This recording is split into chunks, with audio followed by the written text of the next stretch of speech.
Yo, what's up guys? Finally getting started here with the stream. Anyways, we very recently got a nice donation from my boy Grexin. He's been supporting me before, said he wanted to stream way back in the day, but wasn't able to come through, and very recently he finally came through.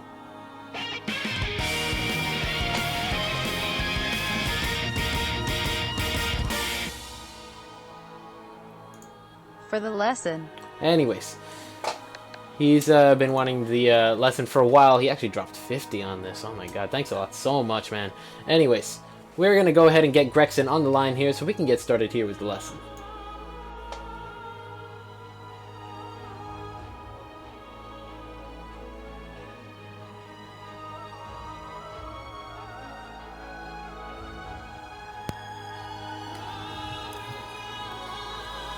Hello.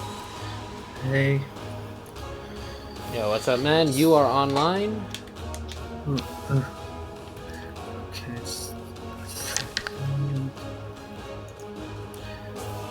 Right.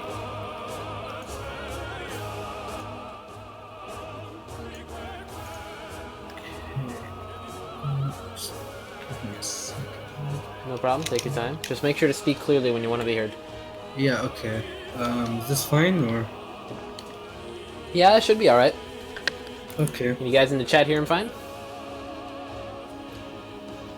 Oh yeah, you know it. Tremendo November, Tremendo November. You right. Anyways. Alright.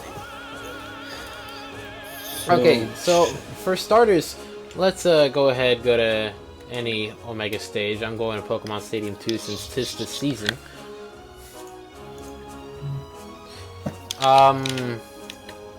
Okay, so for the chat, for everyone watching, we're gonna try to talk about this lesson a little bit before we start going in. So Grexin, like I said, he's been wanting a lesson for a little while. He wanted to hit me up for a while, but he took a break, and now he's coming back, and now we're actually doing the thing. He actually wants to do a 2-hour lesson. So you said your overall goals, like in Smash, are is to win tournaments, preferably Shulk, and to prove Shulk's potential. Your goals in the lesson were to essentially learn the game from the ground up, practice fundamentals, and practice holding advantage, covering landings, some matchups, all that good stuff. And you believe you have a tendency to hold forward, you're too aggressive, you want some work with your mindset, you sometimes fall into autopilot, and you sometimes tunnel vision. That's about right. Did I miss anything? Yeah, but just tunnel vision a lot. Okay. Well, okay, so oh my god. Yes. That lag is horrendous. I'm a little worried.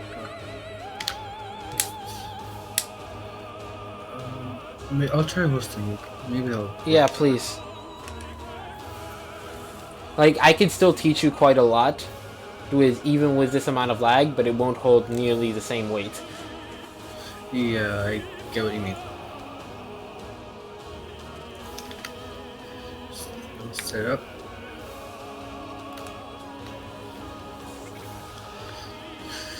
Okay, it's up. Alright, waiting for it whenever it's ready.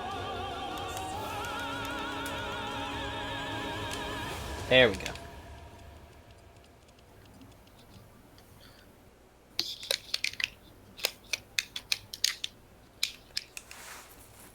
Hopefully it'll work now. Hopefully. Otherwise, we're gonna cry a little bit. There's almost as much lag on this as there is stream delay on Twitch. Right? Hmm.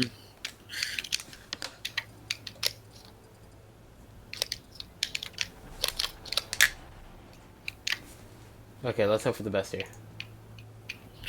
Yep. I'm a bit worried. That's This feels still a bit better. excessive. Let's focus a bit Let's better see. than before. One miss. It's like a quarter of a second lag. That's not good at all. But we'll do what we can with this. Since a lot of these concepts are general, we won't be able to spar too much, but I'll be able to it's kind of okay. demonstrate. Okay. So, judging from the ground up, you said you already had most of your very basics already under control. Like, you understand Shulk's kit completely. You know how to play the goddamn video game. You won't flub short hops. You won't flub up smashes out of shield, up Bs out of shield, all that good stuff, right? Yep. Okay. And you know how to snap the ledge. You know. Yep. Okay. Awesome. Just trying to make sure we got all the bases covered. Okay. So, in terms of fundamentals. I don't know how many of you are aware. I've been talking about it quite a bit lately. I'm actually working on a multi-part video series talking about fundamentals. I'm going to try to condense that all in the video, but here we're going to expand on it quite a lot. So from the start, one of the most important things, I believe, is stage control. The whole concept of stage control. Especially for Shulk, whose entire kit makes him excel at stage control, at maintaining stage, taking stage, all that good stuff. Okay, so essentially, the way I'm going to lay it out, there's a lot of people that have heard of stage control, but don't exactly know what it is, how to explain it, how to determine how much control you have over the stage. Like, if you were to look at the stage right now, what part of the stage is under my control? Would you say? I would say towards the center, not much so. It's just because you have the near. You kind of control that space a bit ahead of you. Yes, but it's more so than just that. I actually control. Well, I'm not in direct control of this because you're contesting me. But up until where you are, I potentially have that control as well. Because I can just rush up to you and hit you before you can possibly react. Yeah. Because of speed and because of the range that it has with that. That's 19 frames. The hitbox comes out on top on frame 19 or so, including jump squat, all that good stuff. So you cannot possibly react to that. And the ability for you to hit your opponent before they're able to react is what determines your direct stage control. Imagine a bubble around your character. This bubble kind of determines the range around your character where you can put out a hitbox before the opponent can react. I mean, in lag, that bubble is absolutely enormous. But assuming we were having a stable connection here, off of Wi-Fi, Beefy Smash Dudes actually did a video about this a few months ago. I don't know if you saw it. Essentially, yes, it was on reaction time and input delay. So, essentially, average human reaction time is 13 frames. And average input lag is 6 frames. So, on average, you got 19 frames where you absolutely can't react. Now, if you look at Shulk's attacks, you see if he were to do a jump in and fair, that's 14 frames plus 5 frames from jump squat. That's 19 frames. You can't react to that. You might be able to react a little bit to the later parts of the hitbox, but it's very difficult to react, especially if you don't see it coming. I'm not encouraging you to run forward and fair, but it's a potential option is what I'm saying. On top of that, you have things like Nair, like jump and falling Nair that you can use to cover that. Not so much falling, but rising Nair, they can't possibly react to that. And if you delay the rising Nair a little bit and fast fall, you can maintain relative safety. So all that space in front of you, because of the amount of speed you have in jump art and speed art, it's just impossible to react to. It is good stuff. Now, that's your direct stage control. That's your threat zone. The position, you ever notice how when you get right in front of someone, they get scared? They hold shield or they roll or do something, even if you're not pressing any buttons? That's because they are within your threat zone. They feel threatened by your very presence. And they feel the tendency to react because at any moment you could just rush in and do something. And they're going to cry. So, that's your direct stage control. Then there's your indirect stage control, which is not so much the area that's around you, your threat zone, but the area behind you that you're preventing your opponent from getting to. Like, let's say I knock you off stage. Hmm. And you're trying to get back on. Right now, it's said that I control the entire stage, but why? It's Because you're right in front of me, and there, like, you'll halt my approach, or pretty much, essentially, because I am directly in front of you, my direct stage control is overlapping you, so anything you do, I can act before you can react. And that is a terrifying position to be in when you have so few options. Like when you're at the ledge, for example, you can't move backwards. Imagine you're a zoner, or you're trying to space backwards as fair or something like that. You can't possibly do that when you're on the ledge, otherwise you'll go off stage and you'll be even in an even worse position.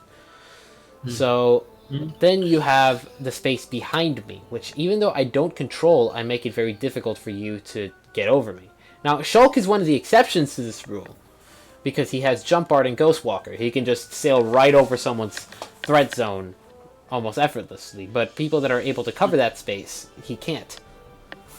People that are impossible to cross up, like Falco, for example, can just throw out a moving hitbox that can catch invincibility. Or Shulk, another Shulk, can turn on Jump Art and kind of prevent that from happening. But for the most part, you can't get directly behind me very easily. You have to go through me, or you have to knock me back. And your options are limited for this. This is what makes stage control so powerful. Your options are limited. So you either stay at the ledge and you're forced to opt for these, play under these limited options, or you have to make a play and force me back or get through me. So I get that. Okay, it makes sense. Okay, so let's say I make an approach, and okay, let's say you're at the ledge, and then I read neutral get up, and then you roll, for example. And I just go up and up smash, you roll past me, and the up smash completely misses. Suddenly, you are behind me. Like, I could have made that job for you getting back off the ledge extremely difficult. I could have stayed back, I could have stayed patient, just zoning you away, throwing out hitboxes, all this good stuff. But because I pushed forward with that desperate attempt for the up smash, I made it easy for you to cross me over. That's throwing away an advantage. That's pushing too far forward, using your stage control in a way that isn't safe. Like, you're just opting for that one play. But instead, if you had held your ground, you might have gotten something even better down the line. So let's say someone's just standing here holding shield. You could make a play and go for the grab.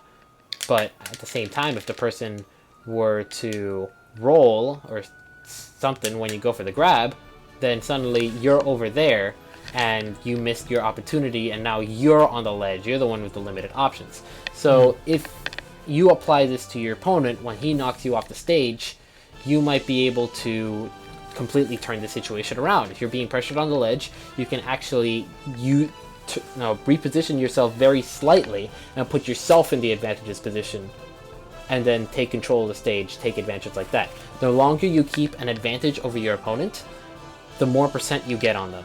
It's easier to get percent on them when you have the advantage. When you have disadvantage, it's easier for the opponent to get percent on you. So the way you want to win is by keeping advantage as long as possible, and by keeping your opponent at a disadvantage as long as possible. You don't have to kill them right away, just get the percent. That's why oftentimes you'll see me, let's say we're playing in neutral, pressing buttons. Oh man, I got a grab on you. Now I'm going to throw you to the ledge and then play out here. I'm not going to go for the edge guard, I'm just going to keep you off stage. And then maybe switch to Buster Art. At this point, since you're about to die, I might go for something, but for the most part, it's not too much. But if it was at earlier percent, I'd knock you off stage, turn on Buster Art, and then cover your ledge get up options. Make it try to make it difficult for you to get back on safely. And I wouldn't want to push too far forward, because if I push too far forward, then it's very easy for you to cross under me like you just did. Yeah. So when you're pressuring the ledge, you shouldn't feel pressure to do something unsafe. Instead, you should just play it really safe in a way that they can't get past you, like a wall, and they just can't get past you. And the more percent, the more pressure they get, and then Well, more it's not so likely get much edge guarded. the amount of percent they have doesn't really matter in terms of the pressure, though it does apply somewhat of mental pressure. It's like, oh no, I'm gonna die if I keep taking percent. It's more so that when they are pressured, they will usually take more percent. It's not that they're pressured because they're having more percent. It's they're having more percent because they're pressured. Oh, I get it. So that's one aspect of it. Now there's another aspect of this. Like I said, there's two types of stage control. There's direct stage control, which is your threat zone, the bubble around you, and the burst options, the moves that you're able to do in that bubble to actually get that effect going. Like dash attack, dash grab, jump and fair, all that good stuff. But then there's your passive stage control, the area of the stage behind you. And we're going to talk about using that to your advantage. It's not just stage that you're denying to your opponent, restricting their options. Having stage behind you allows you to back off. So if the opponent tries to make a desperate play, like for example, let's say you're on the ledge. It's going to be a little difficult to demonstrate this because of the amount of lag. But let's say you're on the stage, you're trying to make the play by pushing forward into me. So I'm going to take a step back and I'm going to make it more difficult for you to push forward into me. And while you're trying to push forward into me, I might back off and throw out an aerial or like throw out a back air and just hit you away as you're trying to do so. Or I might pivot grab, or I might take a step backwards and forward smash, especially if you're trying to jump onto the stage. This is one very important aspect. This is something that I talk about a lot called holding forward. This is how you exploit it. When you have passive stage control, you can take a step backwards as your opponent is trying to charge into you, and then use that step backwards to just bat your opponent away, cover their landing, because you know they want to get right next to you. You know they want to attack you. Let's say I knock you up into the air, and you try to land on me with an attack. If you try to land on me, it becomes very obvious exactly what you want. Because you're going towards me, you're not trying to go away. So that means you're either going to attack, or you're going to mix me up with something. Because if you don't attack, then what are you doing? You leave yourself completely open. I'm right there. So it's very likely you're going to attack. So a lot of people, when this happens, they'll just shield as you try going into them. And then when they shield, you attack, they punish you. Very easy. That's not something you want. Besides that, they can anti-air you pretty easily. Like Shulk can just throw out up tilts. And if you try attacking, almost any character in the game tries attacking through this, they're going to get hit. Cloud, you try doing this to Cloud, he's going to up air and get away with it. Yeah, I kind of get the concept of it. So yeah, essentially, the more room you have behind you, the more you can back off. Its stage control is not only something you can use to threaten your opponent, it's also a resource you can use to move around the stage. Essentially back off, hit them with things, but here's the thing. Let's say you're fighting a zoner. Okay. And the zoner has decent amount of stage control, and you try approaching them. Like, they're throwing stuff at you, you want to approach them. So they're going to take a step back and continue to zone you. Like, let's say Samus, for example.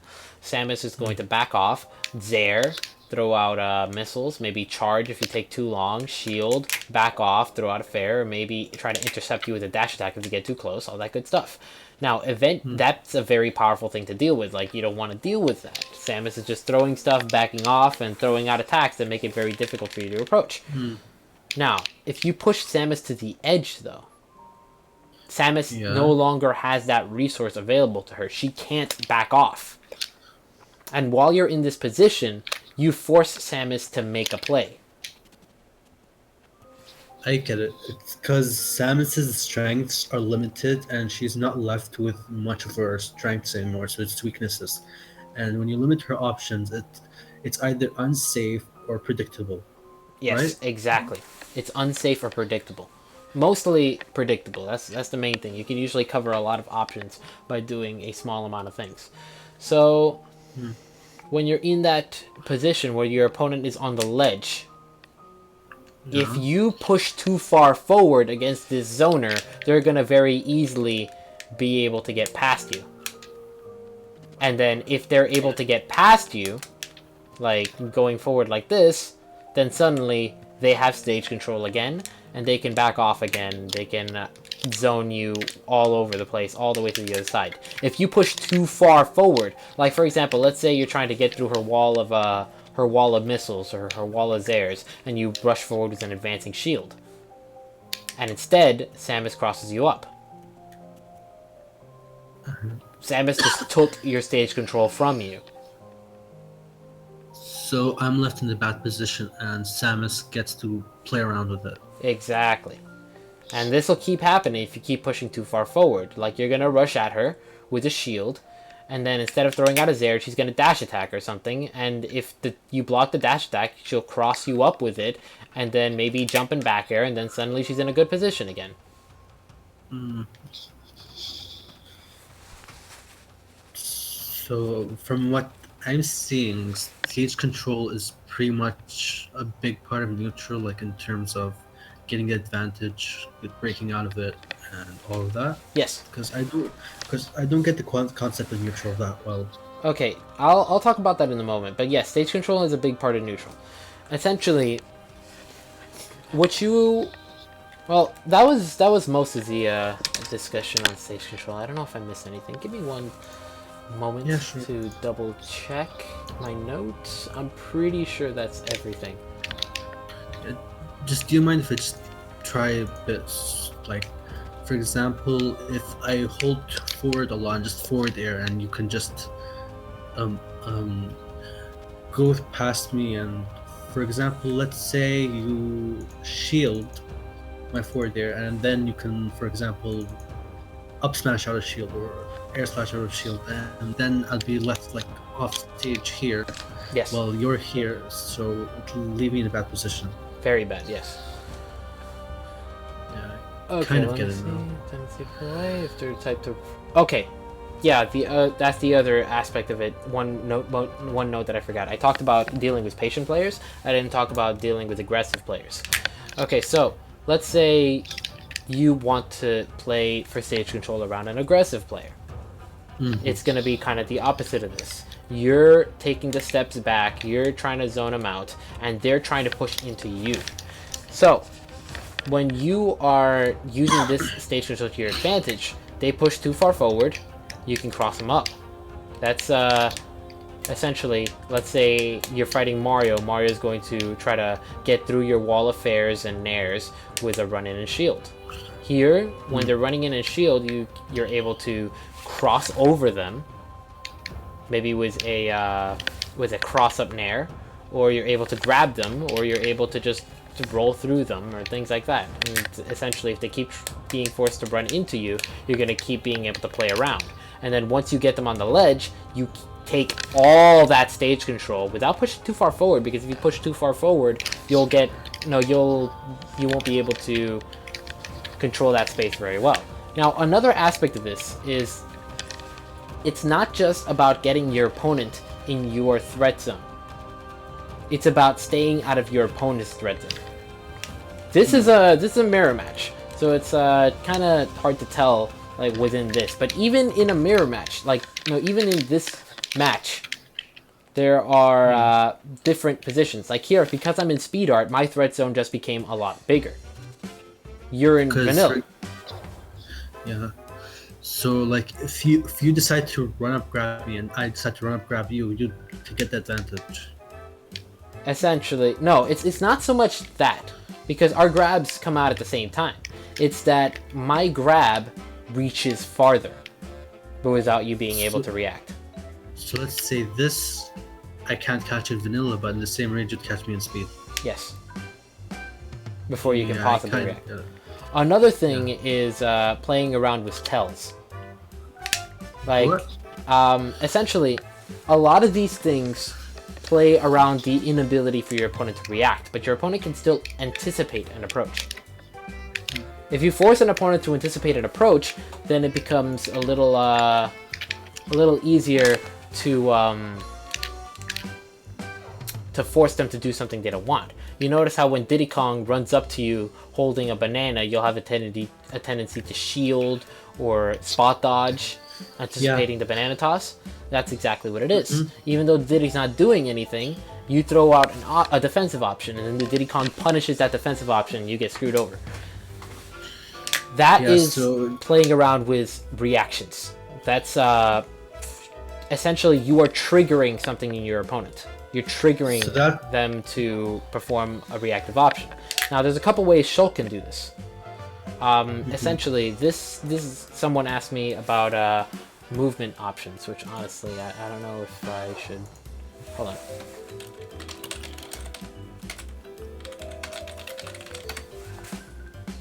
Okay, essentially, your opponent, seeing that you're in speed art, for example, will see, oh, okay, you're super fast. The instant you move, I'm gonna cry. So what if you do something like a fake out? Like, instead of just running forward and going for something, you go like that. So your opponent will see you stutter and then will react as if you're rushing forward. Because they don't have time to react when you're already in their face. So they're going to spot dodge, or they're going to roll, or they're going to throw out a hitbox or something. And you're going to be in that position outside of their range, and then the instant something happens, you can just go in and punish. I get it. So is this where mind games come into play? Sort of. This is you could call this a mind game. This is triggering a reaction in your opponent. But we'll talk about this a little bit more later. Essentially, the main advantage you have to gain from stage control, before we deviate from this subject, is Shulk, because of the range that he has and the speed that he has. Even though he has really poor frame data, he has a larger threat zone than the majority of characters in this game. So you can cover across the stage with a hitbox. Like, from this position, you are, well, from like the edge of the Pokeball, I guess. I can cover that space before people can react. It's just very difficult for them to react to that. It's not fun to deal with, you know? It's a little silly. Cloud is another character with a large range like that. Other characters might be a little slower, even though they have fast hitboxes, they can't cover that much space. For example, Diddy Kong can only cover, like, he can run forward, jump, and then fair, and cover about, let's say, this range. And if you stay crouched at this range, Diddy Kong can't hit you with the rising fair, so you can react to everything that Diddy Kong does.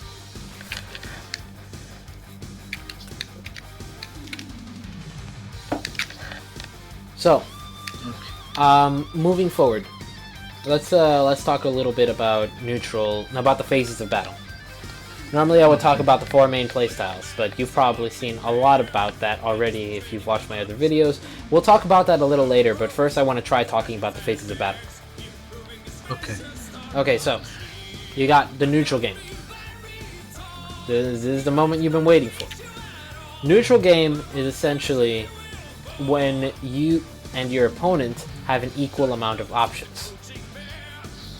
Essentially, from this position, I can walk forward, I can walk backwards, I can run forward, I can run backwards, I can run forward and then trot away, I can perfect pivot in forward and maybe forward tilt, I can run forward and shield, run forward and dash attack, run forward and grab, I can nair, I can jump, I can do so many things. You can't possibly guess what I'm going to do unless I'm a very predictable player. So I was just thinking. The point that I'm trying to get at is, in the neutral game, you don't want to make reads. How can you make reads if you don't know what your opponent's going to do? If your opponent can literally do anything. Yeah. Because a habit of mine is just, whenever neutral, just reading there. And it's kind of reading that they're approaching, but patient players tend to mess with that a lot with me, so I end up getting punished because I'm giving away state control. And then that leads to our previous discussions of me getting pressured and less anything. Okay, I guess that kind of connects for that because it's a bad thing I've been doing. But I haven't really been. You might want to speak up a little bit, by the way. I'm sorry, it's just because I've been doing it a lot, and not many people have been punishing it. But the really good players I haven't been playing punish it a lot, but I haven't really been paying attention to it until now because it just kind of links together. It just makes sense. Okay. Now, there are times you want to do this, but it's generally like you don't want to commit to anything in neutral. Because once you commit, there's another aspect about stage control that I forgot to mention. Different actions will change your threat zone. Let's say, for example, you're standing still. When you're standing still, you can do literally anything. You can start dashing, you can start walking, you can start jumping. That like you have all your options available to you. But what if you're holding shield? Out of shield, if you want to do any standing action, you have to drop shield. Except for up smash and up B. So from this position, all of your grounded burst options, which is the options that create your threat zone, are slowed down by 7 frames. So if you want to do, for example, walk forward dash grab, you won't be able to do so quite as quickly because your opponent can react to you dropping your shield. You won't be able to run a little bit before doing your dash grab because your opponent can react to you dropping your shield. You can't forward smash because your opponent can react to you dropping your shield. It's just that sort of thing. So, if you're in the air, if you want to perform a grounded action, you're slowed down. Because you have, not only do you have to land, but when you land, you have at least 4 frames of lag. From the soft landing, the soft and hard landing lag. So if you want to grab your opponent without them being able to react, you have to make sure that you're able to land before... No, you can land, suffer your hard landing lag, and then grab before your opponent can react. And that's quite a long time. That's 11 frames, not counting the amount of time it takes for you to land. So if you're trying to mix up your opponent, you have to make sure you can land in less than 8 frames from your current position before your opponent can react. Okay. So it's that with the hard lag and then starting with grab. I get it. So by that time, it have like. That's why it's even harder to land and then dash grab someone. Because dash grab is 2 frames slower than standing grab. And same with pivot grab, right? Pivot grab is, I believe, 4 frames slower than standing. I'm not entirely sure though. It's either 3 or 4 frames. Let me look that up right now.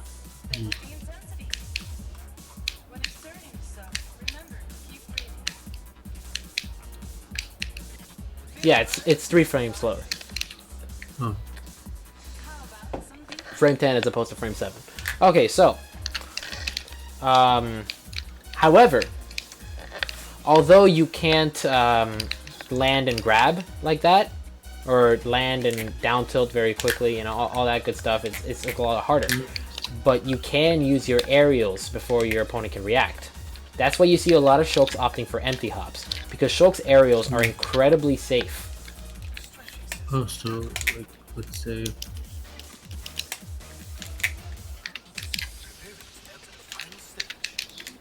At the same time, if you're jumping around, you're limiting your options, because while you're in the air like this, you can't shield. Which means those options where people can just jump and intercept you, you can't react to those and block them. Or like just up tilt if you anticipate it. I mean, yeah, you can, but at the same time, if they come at you from the ground with a shield, you get punished hard. If they're coming at you from the air, you can usually outrange them with the forward noisy up tilt, because up tilt has a ridiculous range above you. But it's not a catch-all. Okay.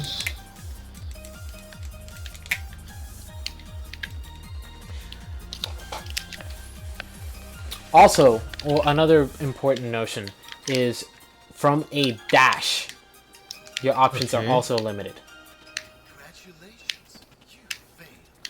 When you're dashing, you cannot use a standing option. So it's not like you can dash up tilt Unless you use something like this. Yeah. But those are the exceptions to the rule. Very few characters can do that. And even then, Shulk has 5 frames of lag from that stopping animation. Yeah, till it activates. What was it, 6? But besides that, most characters can't do that. However, if you walk, you retain all of your options. That is why walking is such a powerful thing, especially in speed art, where you become the fastest walking character in the game. So essentially, for example, if you're jumping around at walker speed, I can just up tilt. Yeah. Or if I can anticipate that. I actually think that it's better if you're trying, those situations where you might want to dash grab. Yeah. I think it might be better to walk and grab than it is to dash grab. For 2 reasons. One, because dash grab is slower than standing grab by 2 frames. And 2, well, actually it might be 3 reasons. 2, because your initial dash kind of forces you to travel a certain distance before going for the grab. It doesn't quite work out. I mean, it limits your options otherwise. While out of a walk, you can do whatever you want out of that. Like, for example, if you want to do that dash and shield, you're forced to shield on frame 10. But if you walk and shield, you shield on frame 1. Whenever you want. You're not limited. Yeah, I was noticing also the other day when I was watching Smashdown that Kira is walking a lot, especially towards the beginning of the match. Yes, for good reason. Walking is so good. Yeah. And the third reason is that compare the animation of dashing, where it has like the big recognizable smoke cloud, to the animation of walking.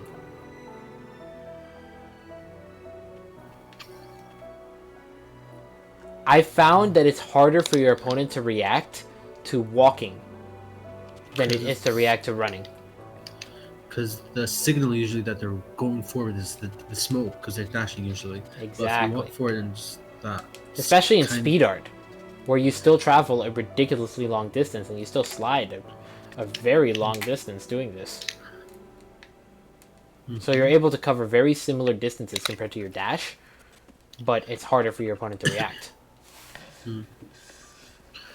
So it creates more options for you, and it kind of pressures them more if they're if they see it for the first time. It kind of puts them a bit on tilt per se.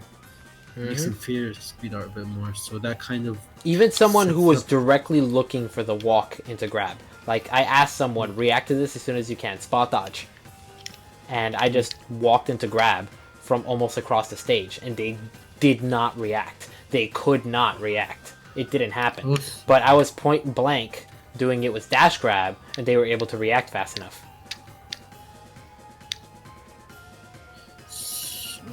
Wow, actually, I really didn't know that. So speed art walking is just incredible. It's busted. Absolutely busted. Now, moving forward, going back into the talk of the phases of battle, because that was a bit of a tangent going back because I missed a detail. Okay, so we're both in neutral. We both have equal amounts of options. You're respecting my threat zone. I'm respecting your threat zone. Now, the instant one of us makes an advancement, that's a commitment. That is an option that I am giving up. Once I go for that option, like jumping in and attacking, I can no longer shield, I can no longer air dodge, I can no longer do anything. So I am forcing my hand. If you play in a passive way that allows you to recover if you make a small mistake, or if you play using safe malks, it becomes very easy for you to recover from a mistake. So even if you don't have that many options with Shulk, to let's say you see an opportunity. and you pursue the opportunity. You can get that opportunity, but if you miss it, you don't have an option to go for another opportunity. Shulk has a low margin of error. It's easy to make a mistake at Shulk. However, he has high room for error. He is very safe when he makes a mistake. He doesn't die very often. He can cycle his arts to escape from combos. He can use his arts to live for a very long time. And he can... what's the word I'm looking for? He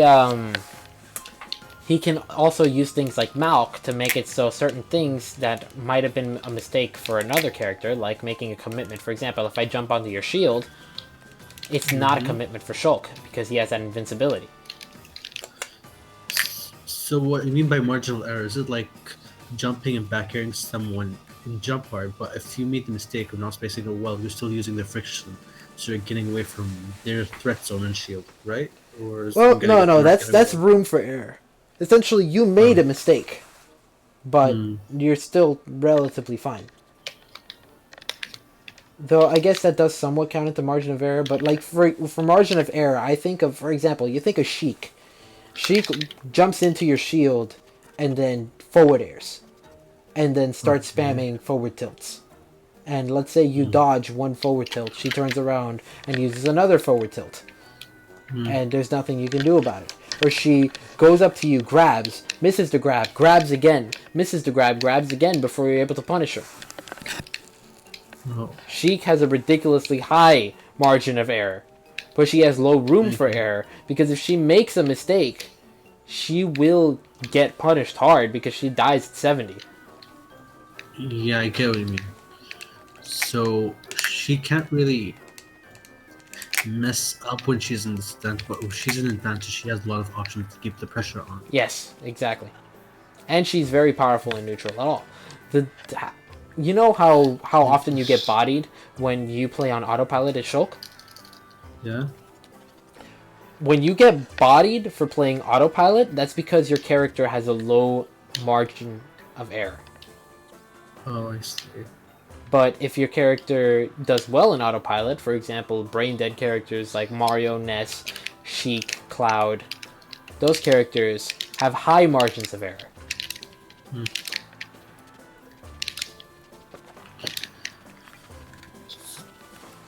I get it.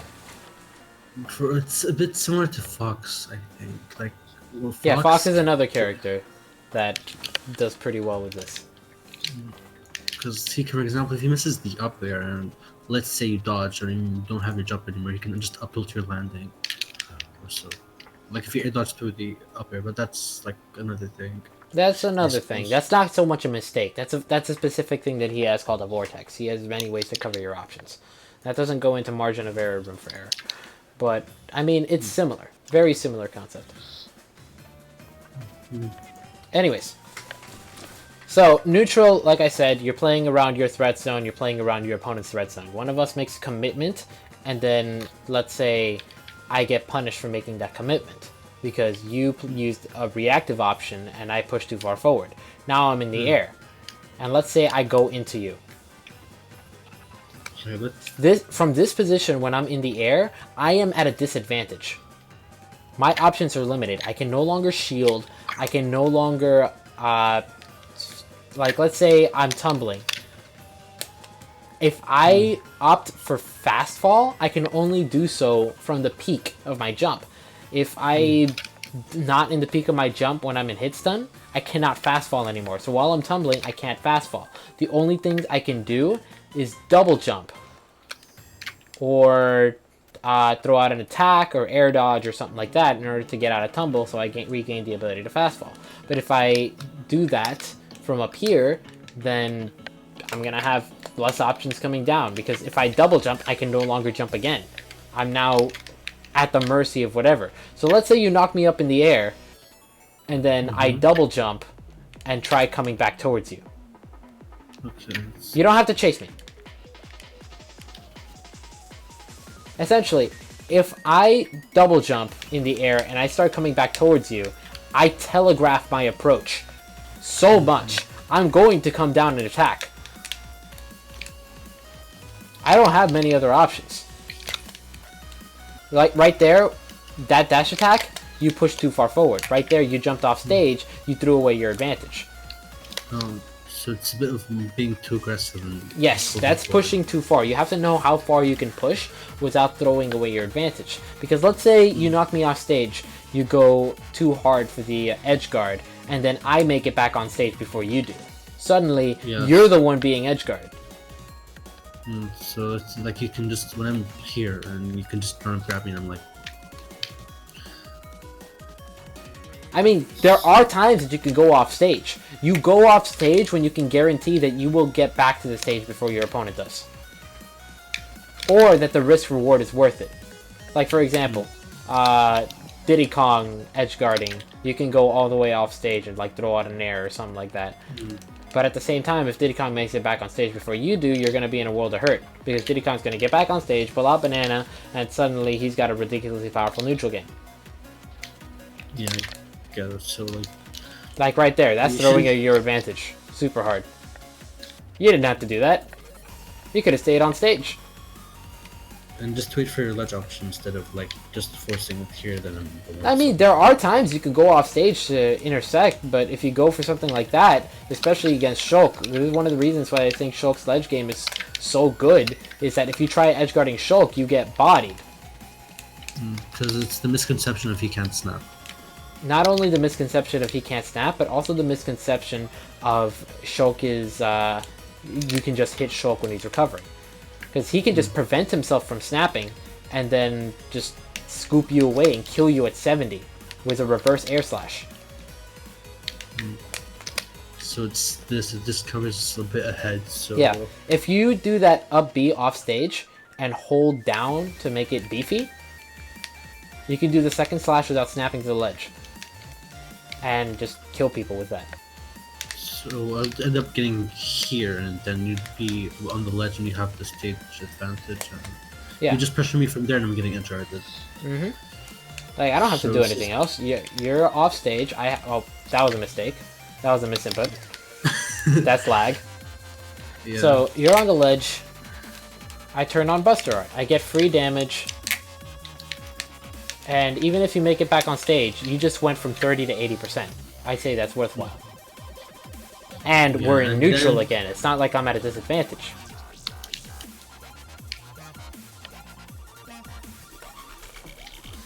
So, essentially, when you claim an advantage on your opponent, like, let's say you're in a... Let's say I grab you here, down throw, Okay. opt for fair at lower percent. Now you're off stage, and I have stage control. I play to keep stage control. I have the advantage. I don't want to throw it away. Right there, I threw it away because of lag. But even then, if you make it back on stage, your options are limited. Now we're in neutral.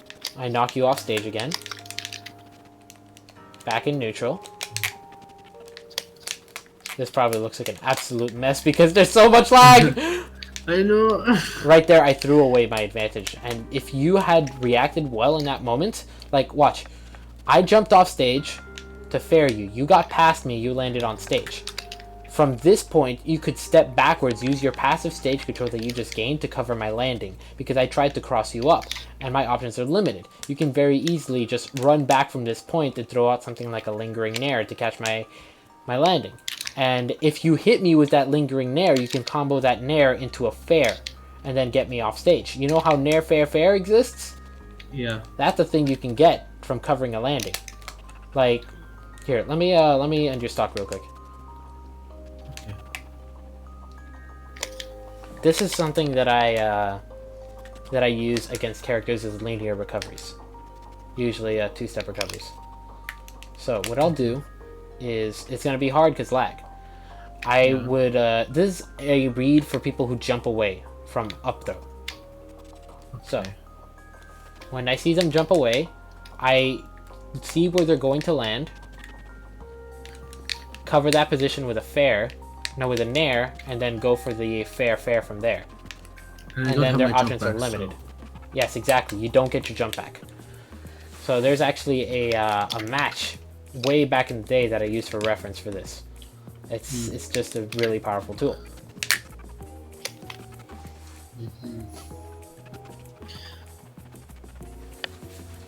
So it's more so that once I'm using this up, my double jump, and once you keep me off the ground, I already have limited options, but you're limiting it even more by pushing me off stage. Is that it, or? Yeah. Repeat, actually. I was saying, so once my double jump is gone, I already have limited options, but once you push me off stage, it's even more of a threat because one you have stage control, and I don't have my double jump to help me recover, which is another thing. Yes, exactly. And I'm forced to Your use only my option critical. is up being to ledge, and from there I can cover you. Because you only have two options. Use your up B low or use your up B high and hope for the best. If I play passive and you use your up B high, you're dead. If if I play aggro and you use your up B low, you're dead. So either way, if either you mess up or I die, Yes. and messing up isn't really a thing to take account into, especially like in tournament. Yes. Like You don't Olympic want game. to rely on your opponent's mistakes. This is why I feel characters like Ganondorf are very weak. Because even though they have incredible punish games, they rely on their opponent making a mistake. They have no ability to be a playmaker. So, for example, if you're Ganon, you're way over there, and like I have, let's say, 2% lead, or I have no reason to approach. Yeah, it's you not- would I'm not just gonna slow man trot all the way across stage. You can use jump art to just cross him up. Play Ghost Walker the entire time. Try not to get hit. Make sure you never get in range of his up air, and you're safe. yeah, Up air is yeah. literally the only move you have to avoid. Because if you're out Yeah, of range of it's- his up air, you're out of range of every single move in his kit. And unless you're close to the ground near Ganon, he has to double jump up there, which is like the only thing, and you know that option, so you pretty much get away, and it'll be a struggle for Ganon. Mm-hmm. So someone at Shulk Mega asks, when is it better to edge guard and when is it better to maintain stage control? Essentially, if you can guarantee that the risk reward is worthwhile, that's a very important concept that I'm going to talk about in a bit. Risk versus reward. You want to control the stage for the most part because it has very little risk and a decent amount of reward. But when the reward exceeds the risk, then you might want to go for it. So let's say I go off stage to try to edge guard you, but if I fail, I can make it back onto the stage before you can hit me. Or I can make it back onto the stage before you can make it back onto the stage. That's a good risk versus reward. So essentially, I go out, throw out fairs, and then air slash, and then grab ledge, and I'm safe. Because you're not able to get through that wall safely. Just the thing, so this is even better in jump art because you can reduce the risk because you can most of the time you get back onto stage, right? Arguably, yes, but you also have to keep in mind that in jump art, you fall faster, so you can stay out there for a lower amount of time. You can't cover as much. But you are able to cover more ground.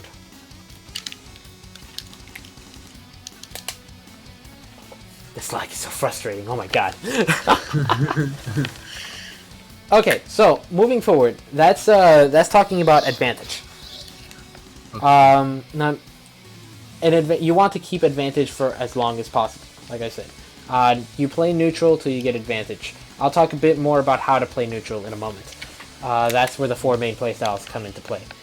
Then, when you have advantage, you want to push the opponent to the ledge. You want to limit their options. You want to use your stage control to its fullest advantage. Keep in mind that there's different degrees of advantage. Like right here, you have a pretty sizable advantage since I just lost my options.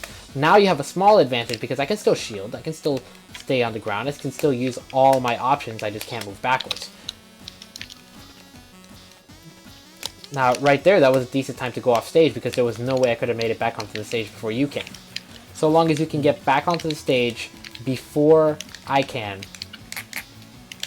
Right there, I just managed to make a play because you committed to that edge guard, even though it was kind of safe. And from that one small mistake you made, I'm now in a really good position.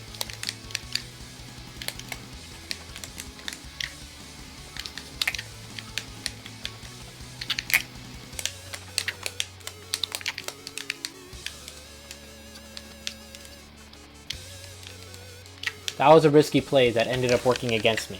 But the risk wasn't too bad since I was able to grab ledge. If I was knocked off stage without being able to grab ledge, then that would have been super dangerous. There, the risk versus reward was great because I'm already on stage. I can very easily back off. Right there, using jump art, you push too far forward, I was able to gain stage control. Cover the option. I'm a little too close, so it would have been easy for you to roll past, so I went to cover the roll. I just overcommitted to the edge guard, but I was able to reclaim it, so the risk wasn't too bad. You held forward. I was a little slow on the punish because of lag, but you would have gotten hit by that forward smash.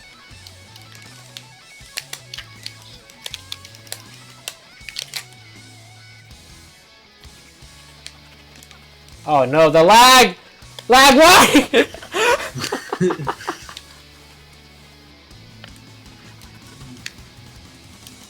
What's a good way to work on, Hero Pawn asks, what's a good way to work on your ground game? This is a little bit past what I was talking before, but the best way to work on your ground game is just learn how to walk.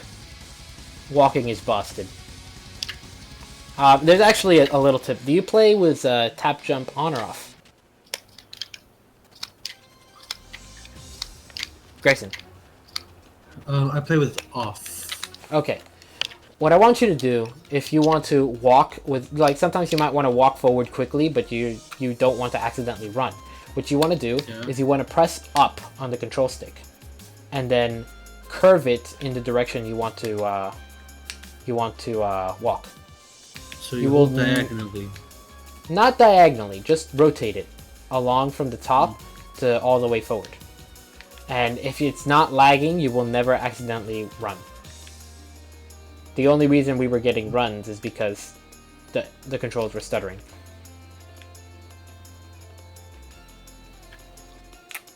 And run is... I really don't know that. So it's actually really nice. Yeah, I see it's being good, especially for example, like when you're being pressured, you don't want to mess up your inputs. Mm-hmm.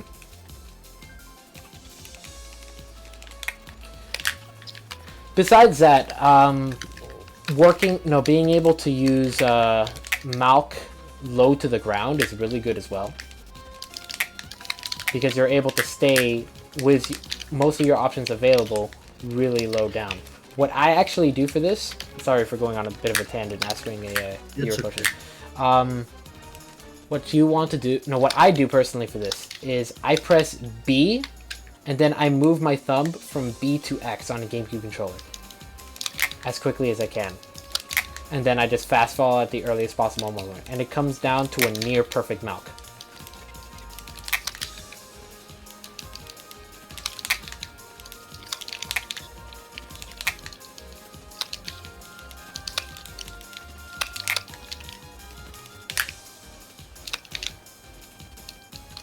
So yeah, those two things in tandem are really good.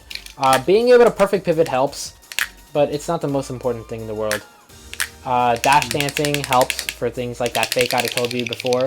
You can even do things like this. Being able to abuse the fact that you cancel your dash when using Monado Art Run Cancel.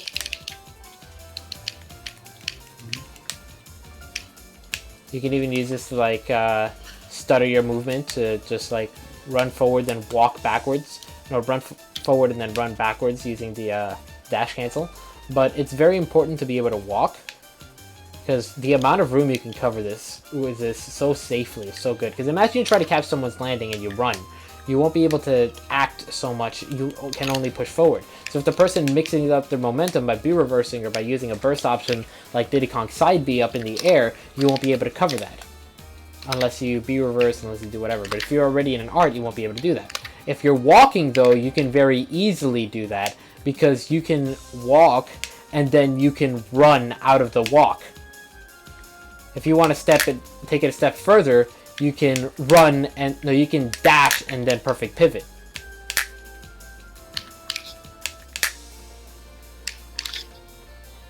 And then out of the perfect pivot, you can walk.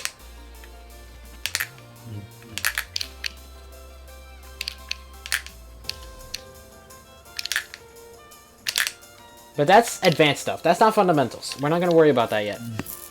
Okay. Okay, so back to neutral game, like we were saying. You have all your options, push it to the ledge, you got all that good stuff. Now, if you get pushed to the ledge, you want to keep your options as much as possible. If you're able to drift back into the stage without using your double jump, you'll want to do it. Because if you have your double jump available to you, you have more options. A lot of it, though, comes down to risk versus reward.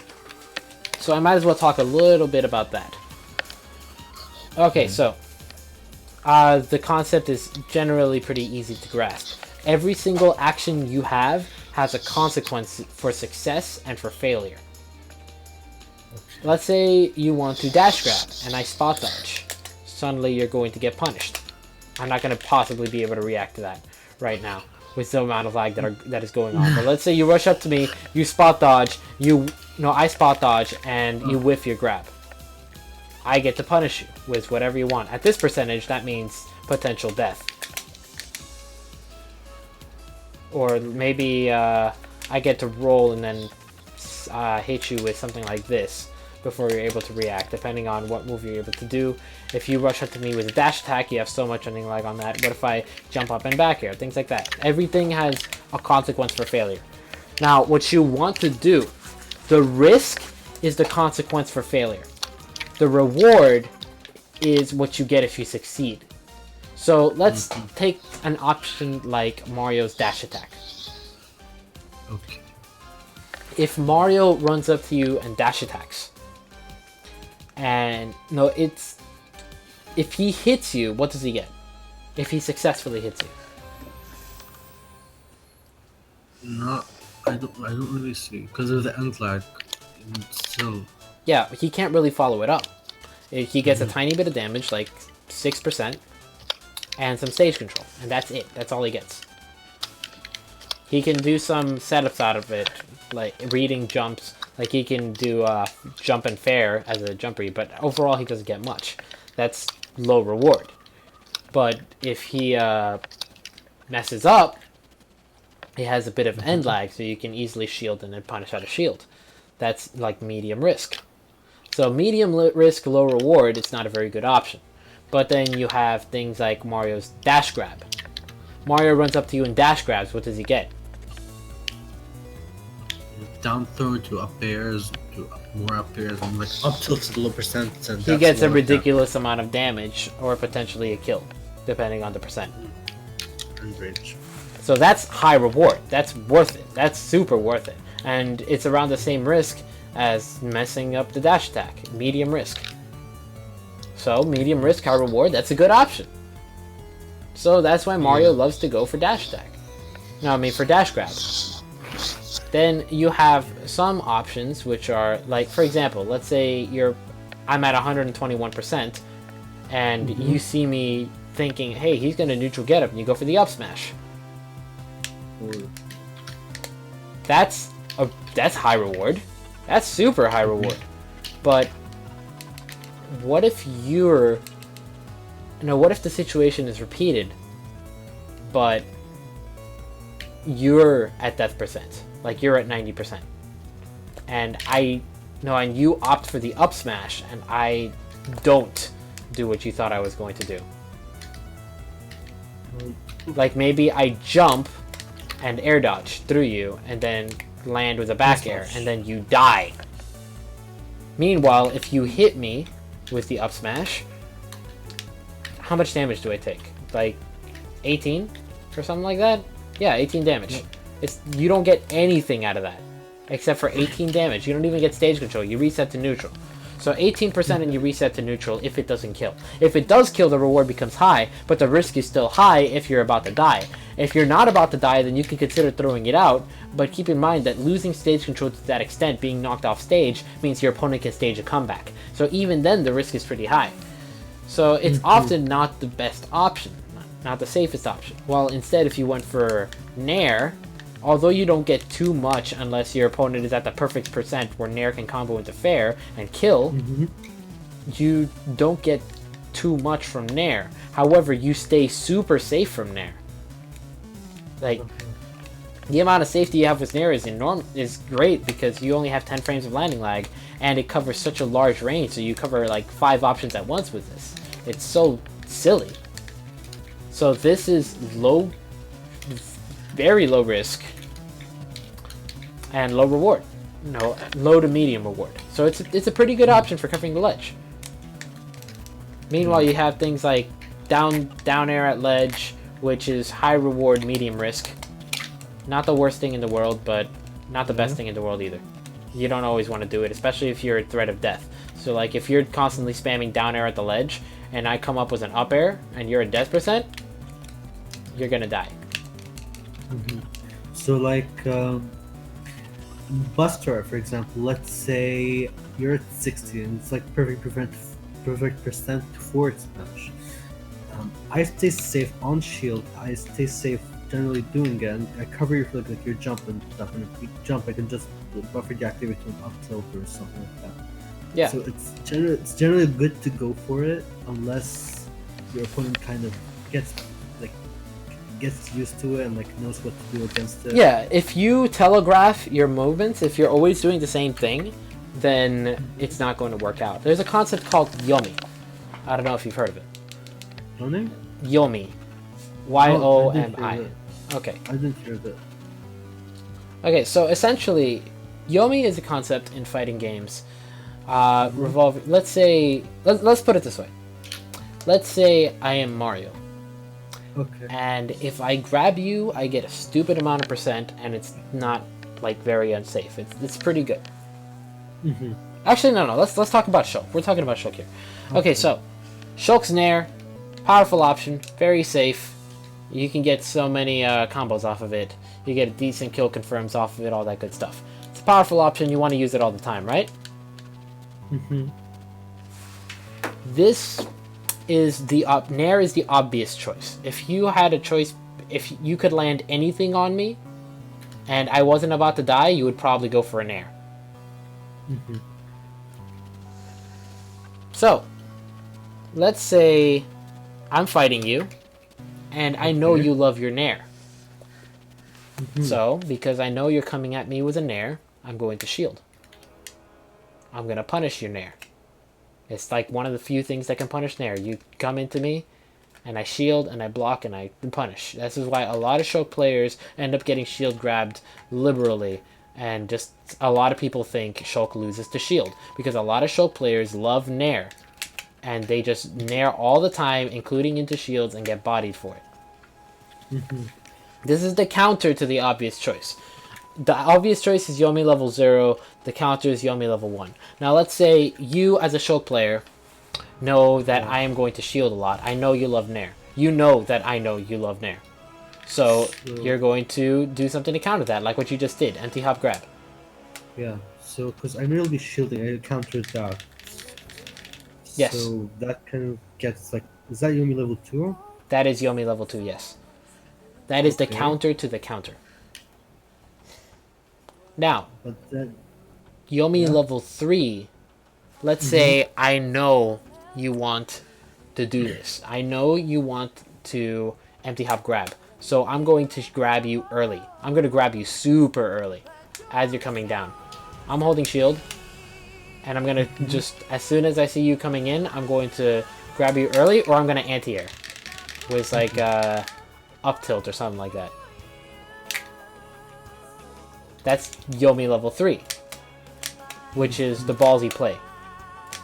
It's ballsy because it loses to the Nair. yeah, because I was just trying to Nair there just to see like. Yeah, you exactly. Grab early, you will be in end lag, and I'll just go for my favorite option and get the punish I want. Exactly. If you as the person with the powerful option, the Nair, you want if your opponent knows you're going to use this powerful safe option, they're going to opt for the thing that punishes it. So if you condition them to stop doing that, like let's say you're fighting Mario, and Mario is shielding and going for the grab against the Nair, then you do empty hop grab and you get the good times, right? But if you try going for the empty hop grab, Mario's going to maybe up smash and just intercept you in the air, right? And then I'd be the one who's like either dying or in a terrible position. Yes, but if you nair, you beat the up smash. Because your nair outranges Mario's up smash. Mm-hmm. So you'd be in that great position. You'd be getting your powerful option again. This relationship, this rock, paper, scissors, is called Yomi. You have Yomi 0 and 2, nair, and the counter to the counter of nair, which is the anti-hop grab. Mm-hmm. Your opponent has 1 and 3, which is the counter to the nair, and the counter to the counter of the counter, which is the ballsy play and loses to nair. Yeah, I feel like I'm going a lot for that ballsy option because I generally like to tunnel vision, as they say. So I generally pick up always the really hard reads, and that kind of gets me punished a lot. Okay, well, one aspect of that is these people that go for the ballsy play. No, there's a lot of people that are stuck on Yomi levels. They're not playing using Yomi. Mm-hmm. Like, let's say you're a Shulk player. You're a For Glory, like, you're really feeling it, oh boy, memes, /. And you see Nair as a really powerful option. You're going to go for Nair because you get so much off of it. So you're going to just go for Nair. And then you see other people with their powerful options, and you're like, oh, I know how to counter that. I'm going to do this thing. Like, I see someone coming at me with Nair, I'm going to block it because I know that beats it. Mm-hmm. The For Glory player, the average, the Scrub-a-Dub, is stuck on Yomi levels 0 and 1. Then you have the slightly more advanced players, like intermediate level players, who tend to be stuck on Yomi level 1 and 2. Mm-hmm. Like, they know the obvious play, and they know how to counter their counter to the obvious play. So they're kind of playing a step ahead of the For Glory people. They're just going for whatever beats them, right? Wait, question. What's up? This is something for me personally. I struggle a lot with the like scrubby players per se, since this Yomi level loses to the lower level or like lower level Yomi option. Is that how it works? Like losing to people who are worse than you per se? Yes, I'm getting to that. Yeah, because it's just a thing. I've got a lot of trouble with. Okay, so this keeping going on with the chain. You have the intermediate players stuck on Yomi levels 1 and 2. You have the more advanced players who are stuck on 2 and 3. Mm-hmm. They beat the intermediate players. Like, they're constantly just hands. You know, all that good stuff. They know the counter to the counter, and then they know the counter to that. They know the ballsy play. They know all that good stuff. So they're constantly playing around these more intermediate players. Then you have the special cases, which are the players who practice with the really good players. Mm-hmm. And they fight these really good players on a regular basis. These people that are stuck on 2 and 3. Or maybe even people that use all the options. So these players tend to get stuck on Yomi level 3 and 0. Mm-hmm. Which I believe where you are. Okay, I guess that makes sense. You use Yomi 3 to counter these people who are stopped trying to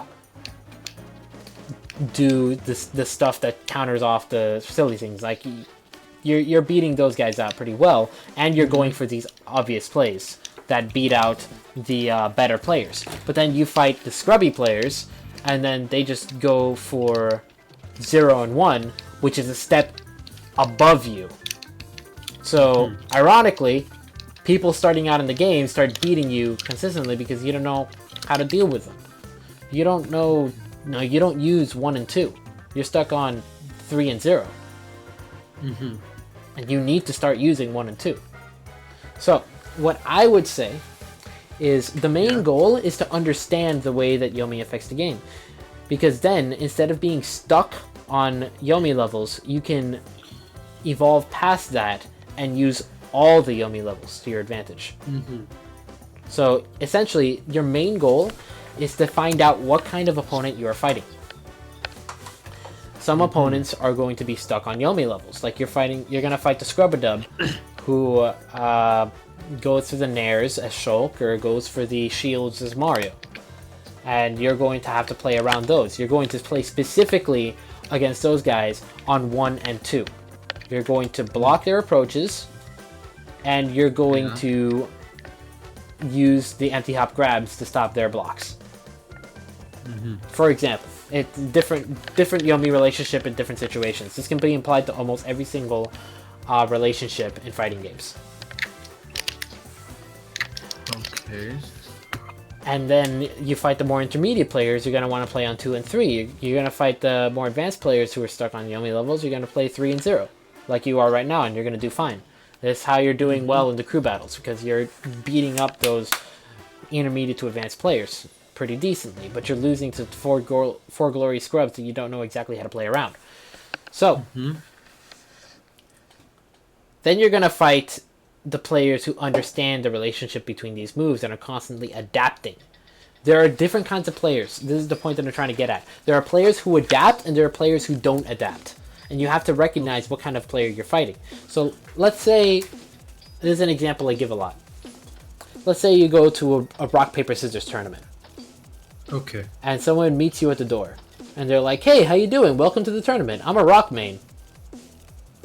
You know that you want to use paper against them.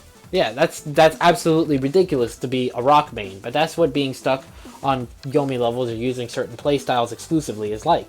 Like, someone might say, I'm a passive player.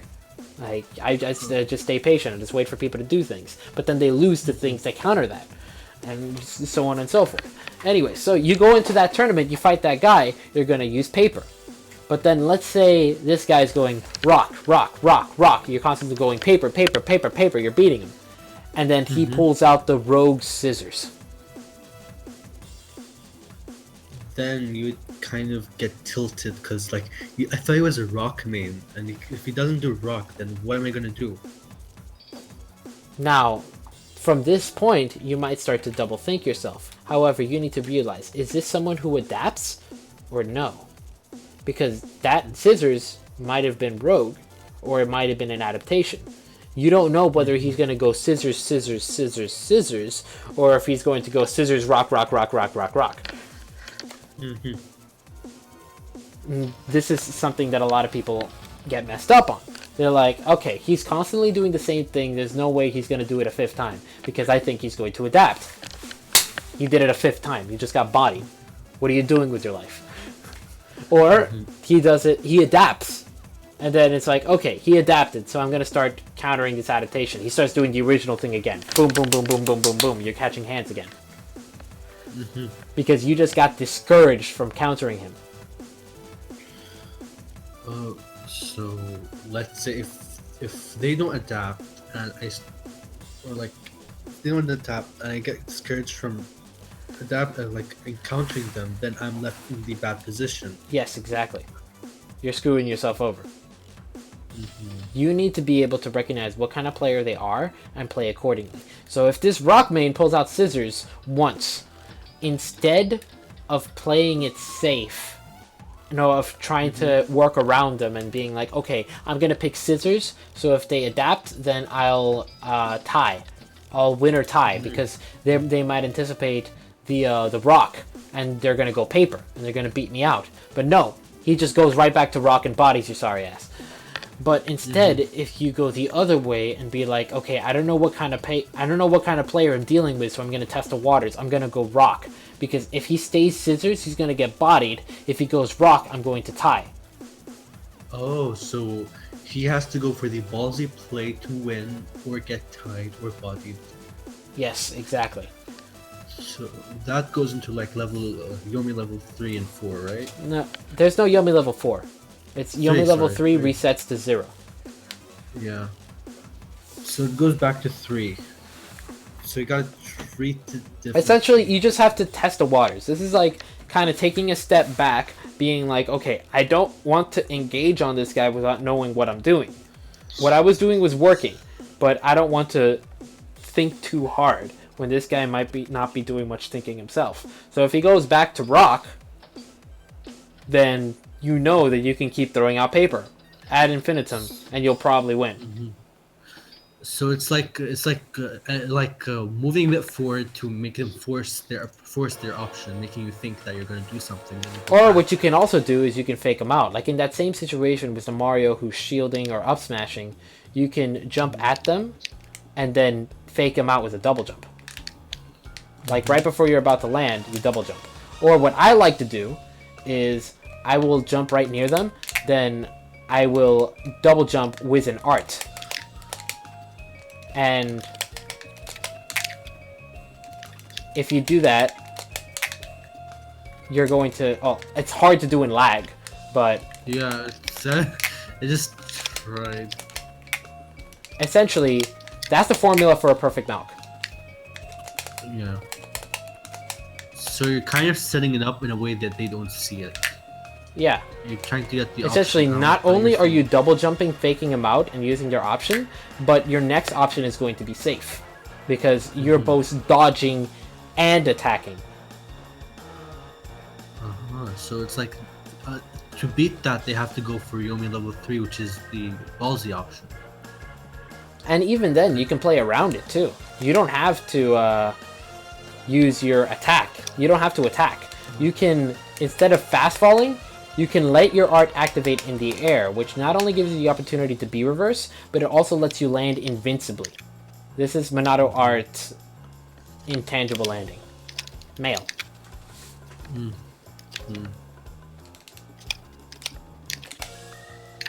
So the difference between that and the other thing would be with this, you're not attacking. You're not fast falling. But if you fast fall, then you'll be able to beat him up. Okay. Essentially, what you want to do, you want to test the waters. You want to see what kind of player they are. So let me give you a perfect example of this. Let's say you're fighting a Meta Knight player. Okay. Meta Knight loves to dash attack, so he's going to dash attack all day long. So what do you do to beat dash attack? You shield. Yes, shielding works. So, Meta Knight, no, that's Yomi level 0 and 1. Meta Knight, seeing that you're going for shield, opts for a dash grab. What do you do to beat dash grab? You spot dodge or like leave your jab. But if they dash attack that, you get body. Yes, exactly. So, what if you're fighting a Meta Knight player who's a rock main? Dash attack, dash attack, dash attack, dash attack, dash grab mix up. Then I get tilted and I'll start double thinking myself. And then he goes back to dash attack, dash attack, dash attack, dash attack. You're gonna get bodied. Yeah, unless you recognize that he doesn't. So what you adapt, do, then- you test the waters. You back off. You let him use his options on nothing. You stay back. You cover your landing with a Malk. Keep yourself safe. Don't commit. Don't push forward. Play patient. Patient play is what allows you to see your opponent's habits, to see your opponent's tendencies. So if the Meta Knight goes for the dash grab, and then next time he goes for the dash attack, you'll know he's probably going right back into the same pattern, and you can shield. But if he's a more adaptive player, maybe he will keep dash grabbing, maybe he will dash attack and then dash grab, maybe he will mix up his options completely and throw out an approaching aerial.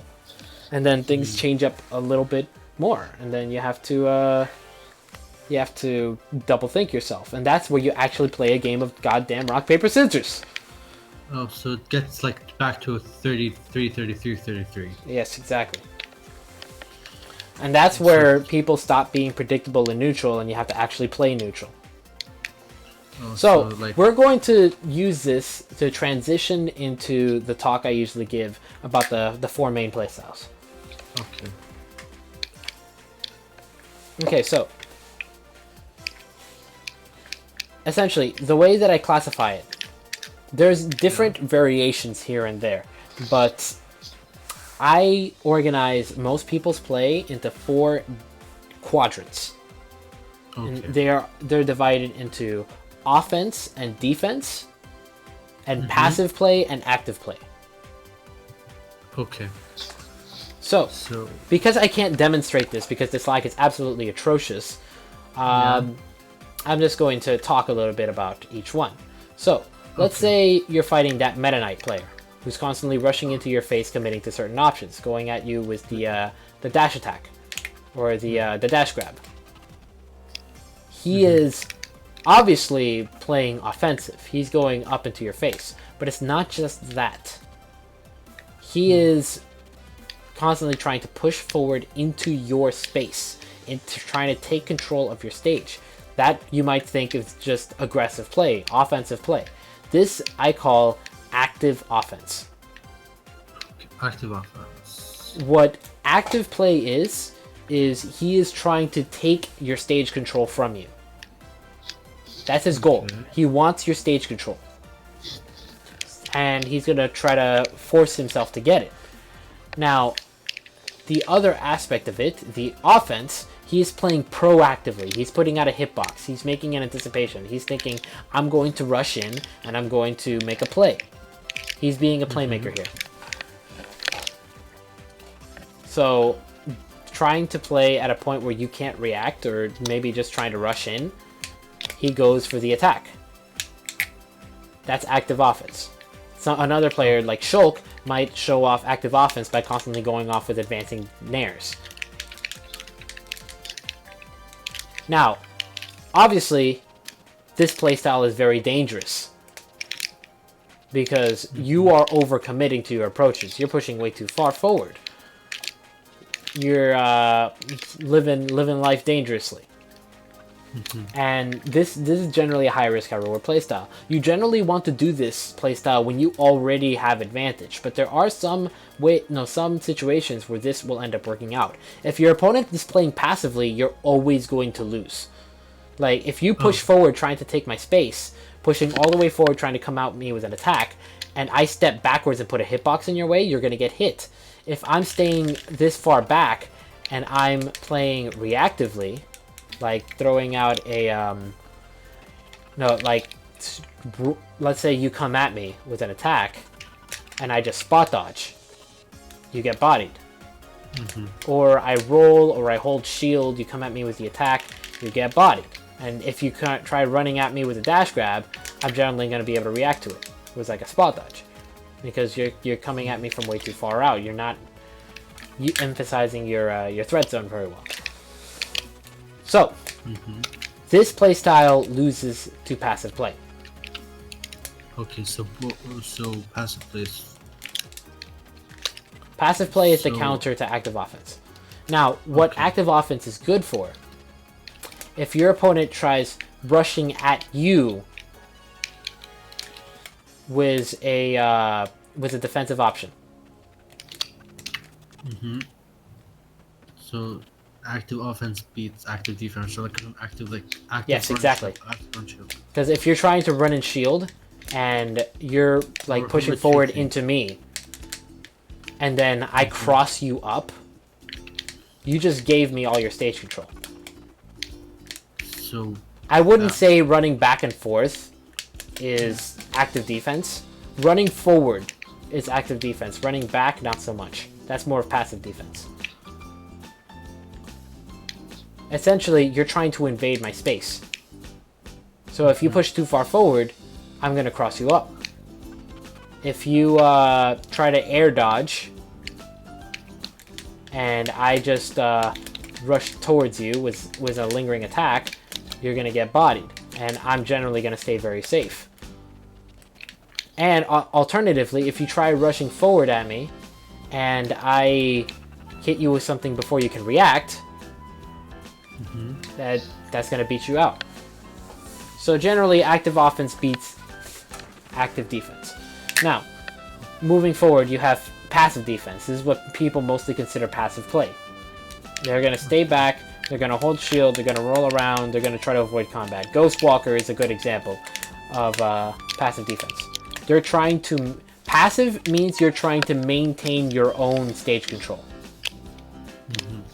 You're trying to keep away from your opponent. You're trying to just hold on to your stage and using your stage control as a resource. While defense means you are playing reactively. Okay. You're waiting for your opponent to do something before committing. You're staying back and trying to throw out attacks, trying to prevent your opponent from getting too close. Not throwing out attacks. You're staying out, waiting for your opponent to do something, to make an approach, So whether it's offense or defense, and then reacting to it and beating it out with something. So like, let's say you have this bubble around you, like I said before.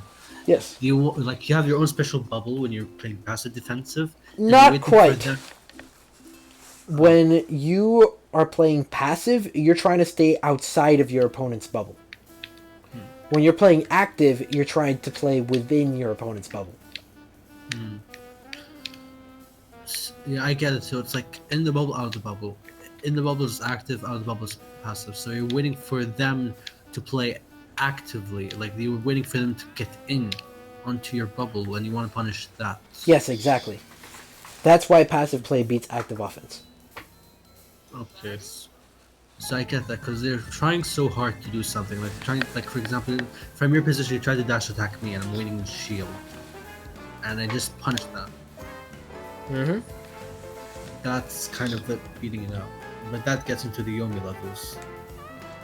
Well, I mean, it gets into different playstyles. Like I said, people have different playstyles. Some people are rock mains in the world. And yeah, there it would come into Yomi. But in general, people often don't really change up their playstyles. And other people are stuck on one of two playstyles. Like you might have some people who might say they play like passive-aggressive.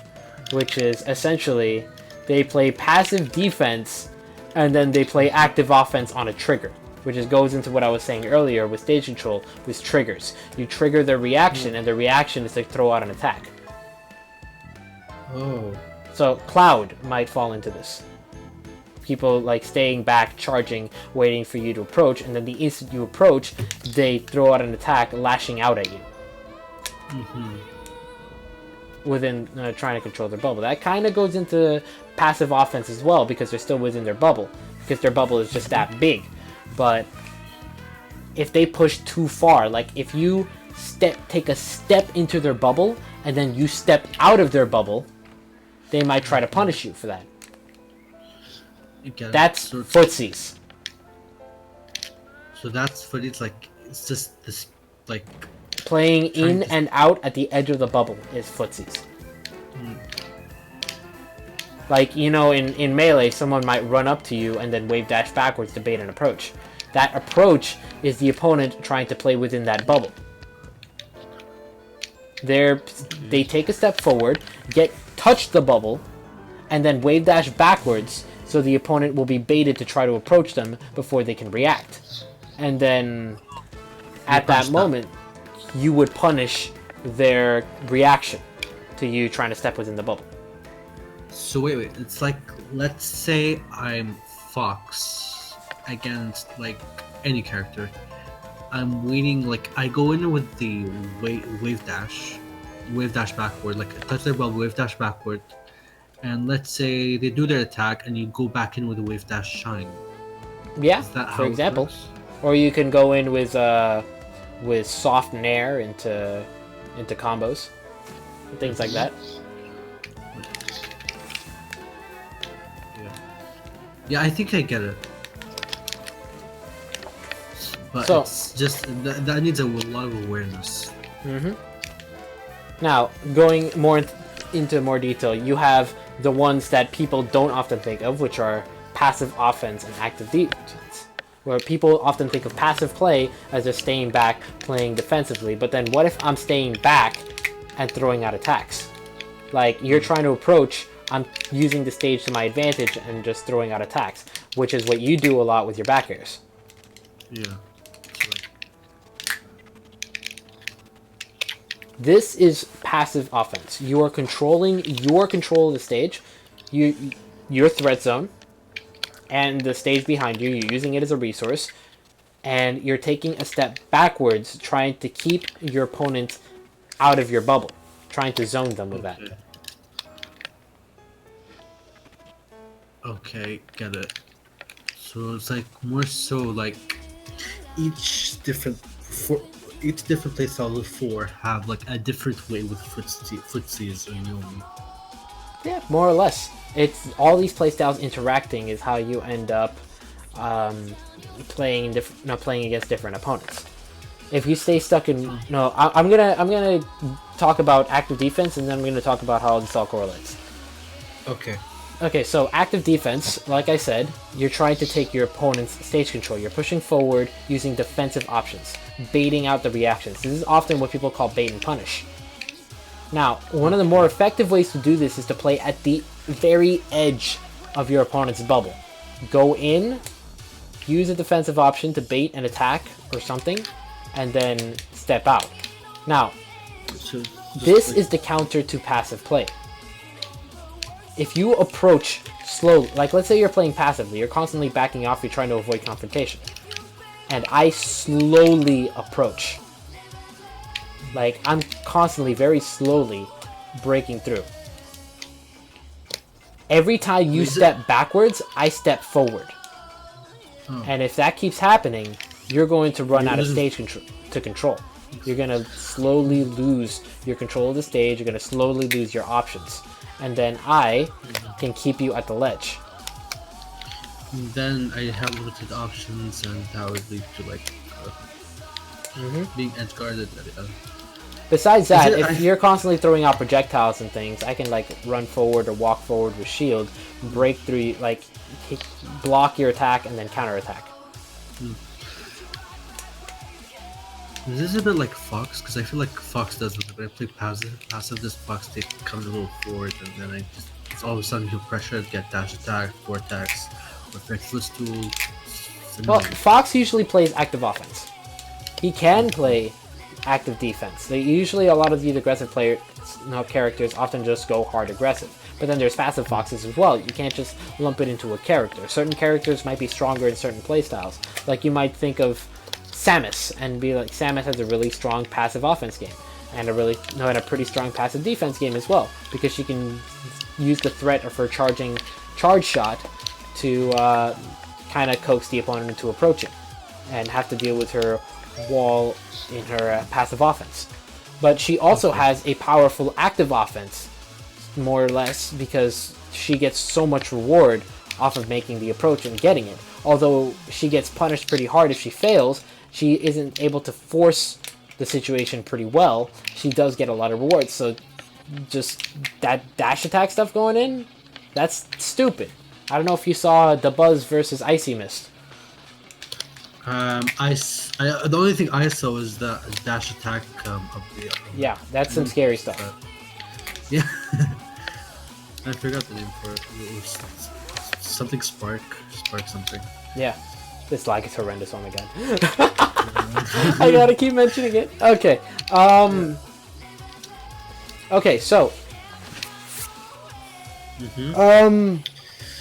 as you push forward, you gain more stage control. You slowly choke them out, you limit their options, and then once you have them at the ledge, you have full control of the stage, and then you have just casually taken the advantage. Then you force their hand, and then once you force their hand, you react to their option with that they have limited of. Like, they don't have that many choices. You react to that one, you cover it more likely, and then it's you like- knock them off stage. So it's just like similar to someone, like, let's say someone's talking, like creeping up to you. You generally like move a bit forward, move a bit back, but once you see that, once you move back a little too much, there's no more space for you to go back, and then you'd be left open to like get hurt Yep, or something. Let's say. pretty much.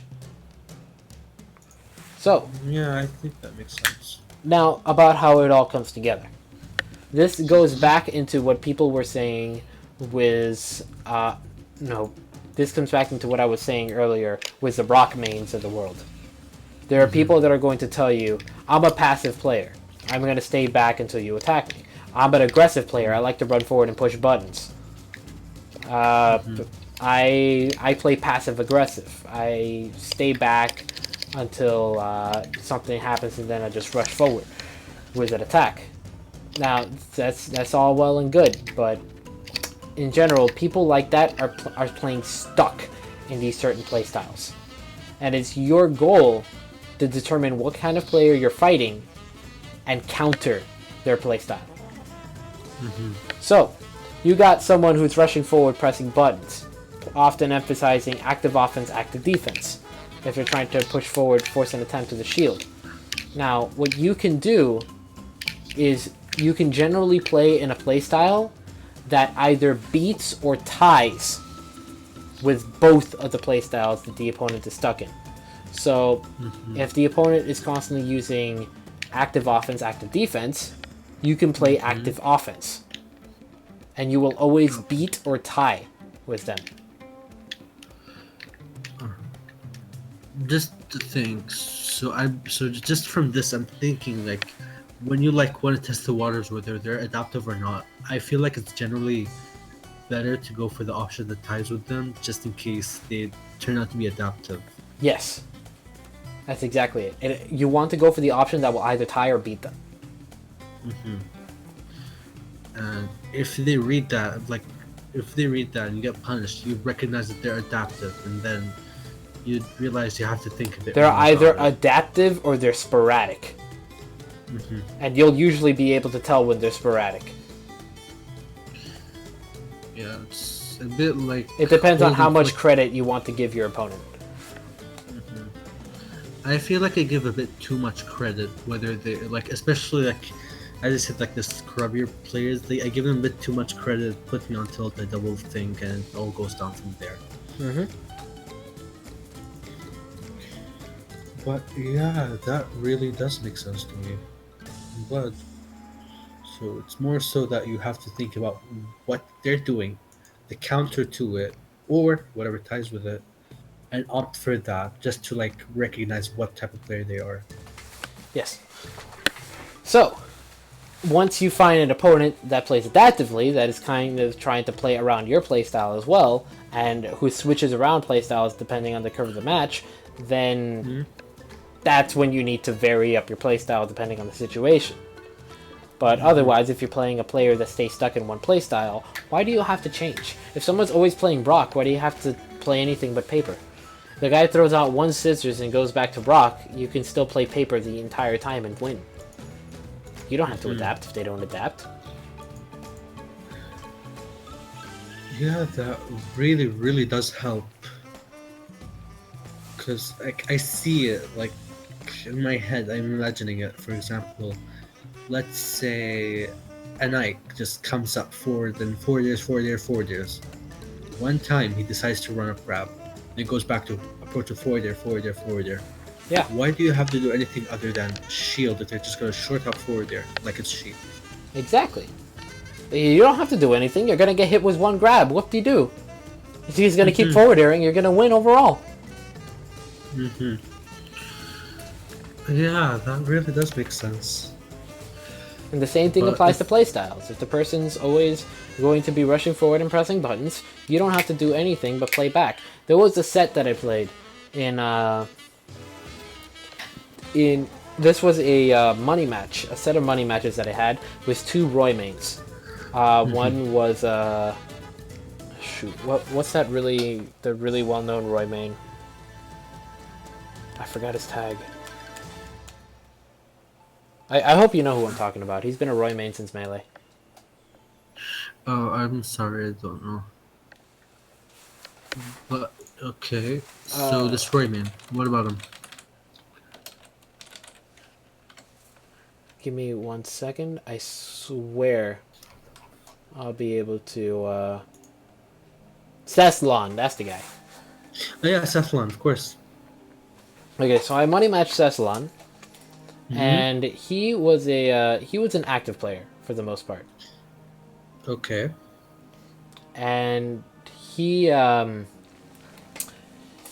was like mostly going forward, playing safe, trying to throw out these attacks, switching between active defense, active offense, all that good stuff. So I played a playstyle that would beat him out. I was mostly playing passively since he was mostly playing active offense. I would stay back, throw out attacks, and just wait for him to push forward and just constantly zone him out. And then he had a friend of his who was watching the match and was trying to adapt to me. Like, he was trying to learn my playstyle so that I could beat him out. So that he can beat me out. And immediately after I beat Cecilon, he money matched me. And he played completely differently to Cecilon. He would constantly try to play patient, play... I might have it backwards. I don't know if Cecilon was the patient one or if he was the patient one. But essentially, he tried playing in the counter playstyle to my playstyle. And what I did was I recognized it in an instant and adapted to him. So he felt like he didn't know what to do. Like, let's say he was told you're a rock main, but you aren't. You're like an adapter. Like you switch mains. Yeah. So like this goes for paper. He's a rock main, or rather, Cecilon is a scissors main. So I start playing using only rock, and he thinks I'm a rock main as a result. It's like, no, I'm not a rock main. He's a scissors main, so I'm picking rock to counter him. So he plays me using only paper as if I'm a rock main, and then I pull out maybe one paper testing the waters, and then I immediately pull out scissors the rest of the set, because I know exactly what he's going to do every single time. Why do I have to switch? And then I bodied him too. Yeah, that makes sense. I really like the rock paper scissors example because it kind of simples it down, like puts it all down. So in ways, like this applies to the playstyles you mentioned, right? So like yes, this is exactly what the playstyles that I mentioned is. Essentially, the reason that I categorize it so broadly like that is so that I can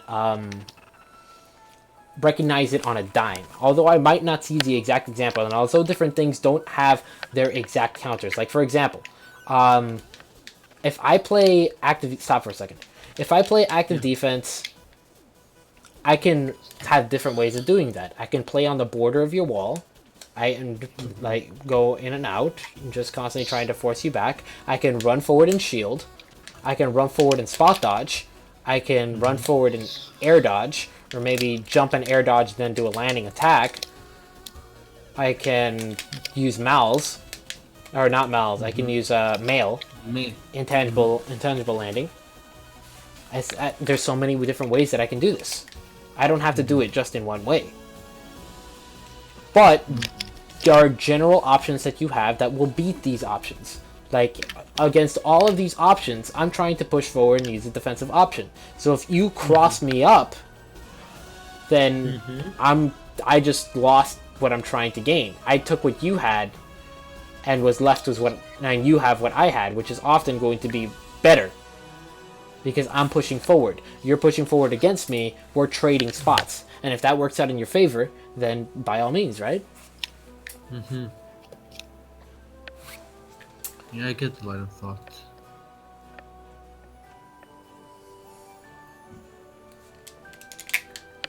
But yeah, different things have different situations. Like, there are going to be things like, for example, Shulk. When he approaches with a Malk aerial, it's both offense and defense at once. Because like you're going in for the attack, but at the same time you're staying safe while you're at it. Like yes, it's a very exactly. It's a very safe attack, and immediately afterwards, I go for a counter option to the reaction. Active defense beats passive options, including passive defense. You're holding forward quite a lot when you're doing what you're doing right now, though. By the way. Yeah, it's just autopilot. He was just like pressing buttons. Okay, there's one thing that I can tell you right now, talking about mindset stuff, since we are going to run out of time pretty soon. I'll get more. Okay. Essentially. Yeah. If you are having trouble working around a certain habit, like maybe you have a tendency to do something, you don't want to always do that same something, or you're going to get bodied. So what you're going to know, so let's say, for example, every single time you miss an attack, you roll away. Yeah. That's a very common habit. And now let's say I observe this habit. So you jump in and you miss an Yeah. attack, and then you roll away, and then I punish you for rolling.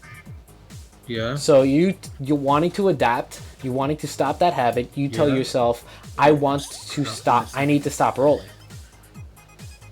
So let's assume, let's say that your autopilot, your unconscious mind, Okay. is constantly feeding you instinctual reactions to certain situations. Like Yeah, your like instinct for missing an attack is roll away. Okay. So you tell your unconscious mind, I don't want to roll away. So that area is left blank. Like when I miss an attack, blank. So once you get to that situation again, since it's a blank, your unconscious mind is going to see that blank and fill it with your instinctual reaction, which is roll away. Oh my lord. Thanks a lot for the second $50 donation. You beautiful bastard. It's your time. So as long as we need, I'm gonna keep on with this. Okay, thanks a lot, man. You're paying for my G4 trip. Jesus. Thanks a lot, man. I could keep on going. Okay, So this is gonna go for a little longer than 2 hours. We'll say that much. as Okay. long as we need, as long as I get better. Okay, so, moving on with the example, your unconscious mind says, sees that situation develop again. When you miss an attack, blank. So your unconscious mind is going to fill that with your instinctual reaction, which is roll away. So you're going to do the same thing again because your unconscious mind sees the same situation and puts the same result. If you want to change your habits, you can't think negatively. You can't think, I need to stop doing this, because all you're going to do is leave that blank that'll refill itself. What you need to do instead is give yourself a conscious job. Like, instead of saying, I need to stop rolling, you need to say, instead of rolling, I will blank. I will do this other thing. Like, I will spot dodge. I will shield. I will counter. I will jab. Yeah. And I will run away. And suddenly, when you get to that situation again, you have a conscious reaction to this. It's no longer an autopilot instinctual reaction. You have an actual thing that you're going to do. Because this is something I personally do a lot. Like when I see someone punching my rolls, I just go, don't roll. Because that's the first thing that comes to mind. And sometimes it's the optimal option when I look back on my replays. But I get too scared to use that option again. So does that make sense? Like, yeah, like you get threatened out of this is a different sort of thing. This is being discouraged from doing something, which goes into the rock paper scissors example I was giving earlier, where you're fighting the rock main, he throws out scissors from left field and you don't want to do paper anymore. But it depends on the opponent. You have to gauge the opponent. However, in this case, this is like if your opponent is actually adapting to you and you need to, or if your opponent's natural instincts beat your natural instincts, you need to change your natural instincts. You need to adapt to your opponent. So from that point, you give yourself a job and then you do something different. And if they adjust, then you counter adjust. You have to constantly be juggling with your opponent. You have to be weaving in and out. You have to play rock, paper, scissors. I guess it's active rock, paper, scissors rather than the stale one, to the one they don't adapt. Yes. Because this is where the higher level play comes into play, or Yes, more or less. This is like when you fight someone else who can adapt to your counter adaptations, you have a hype set. You have a match where you're constantly going for an option. You go for the same option. Oh shoot, they counter adapted. So I'm gonna take a step up. I'm gonna play Yomi 3 to counter that. Oh shoot, I'm gonna go for this other thing. I managed to get in. I managed to gain stage control. Gonna keep stage control. Holding advantage. Oh, I just lost it. Okay, I gotta reposition myself. Gain neutral. Try again. Oh shoot, they adapted again. So let me adjust myself again. It's just this constant flurry, this mental gymnastics. And that's what makes high level sets really impressive to watch. If you're fighting a Ryu player and all he does is fish for up tilts into Shoryukens, it's not a hype set because he's playing one track. And if you let him get away with that, then that just shows your inexperience in the matchup dealing with that option. So I was thinking, because I remember a video from like 2015, Zero mentioned talking about critical thinking, like in certain situations. I actually have not watched that video. You'll have to summarize. It was a really long time ago. I don't really remember. It was talking about like critical thinking, that you have to keep it up in the moment. And I feel like you're talking about you don't get that unless you're experienced. But I feel like once you get like, this is just from how I see it from my point of view. Like once you get to the barrier, like once you get to the point where you're consistently recognizing if they don't adapt, you consistently punish that. Like once you get that over, you have to fight the higher level players who adapt. You need to it's just a thing you have to get used to. Like you have to think of options, good options at the moment. To their like rock paper scissors. Yes. I don't know. Is this why top players are really good? Because they have all the experience and to make the good decisions like within these adaptive players, or is it something else? Yeah, it's a big part of it. They're able to see the kind of player that they're fighting. They're able to make those counter adaptations. Then you have the semi-pro, like the people who are like a step below those top players, and often they have really good options. They have really good instincts. They're really good in certain aspects, but they're not really good at the big picture. So. A lot of times they'll get good favorable situations, or they'll be able to create good favorable situations, but if they fight someone that straight up counters them, they'll be very slow to adapt.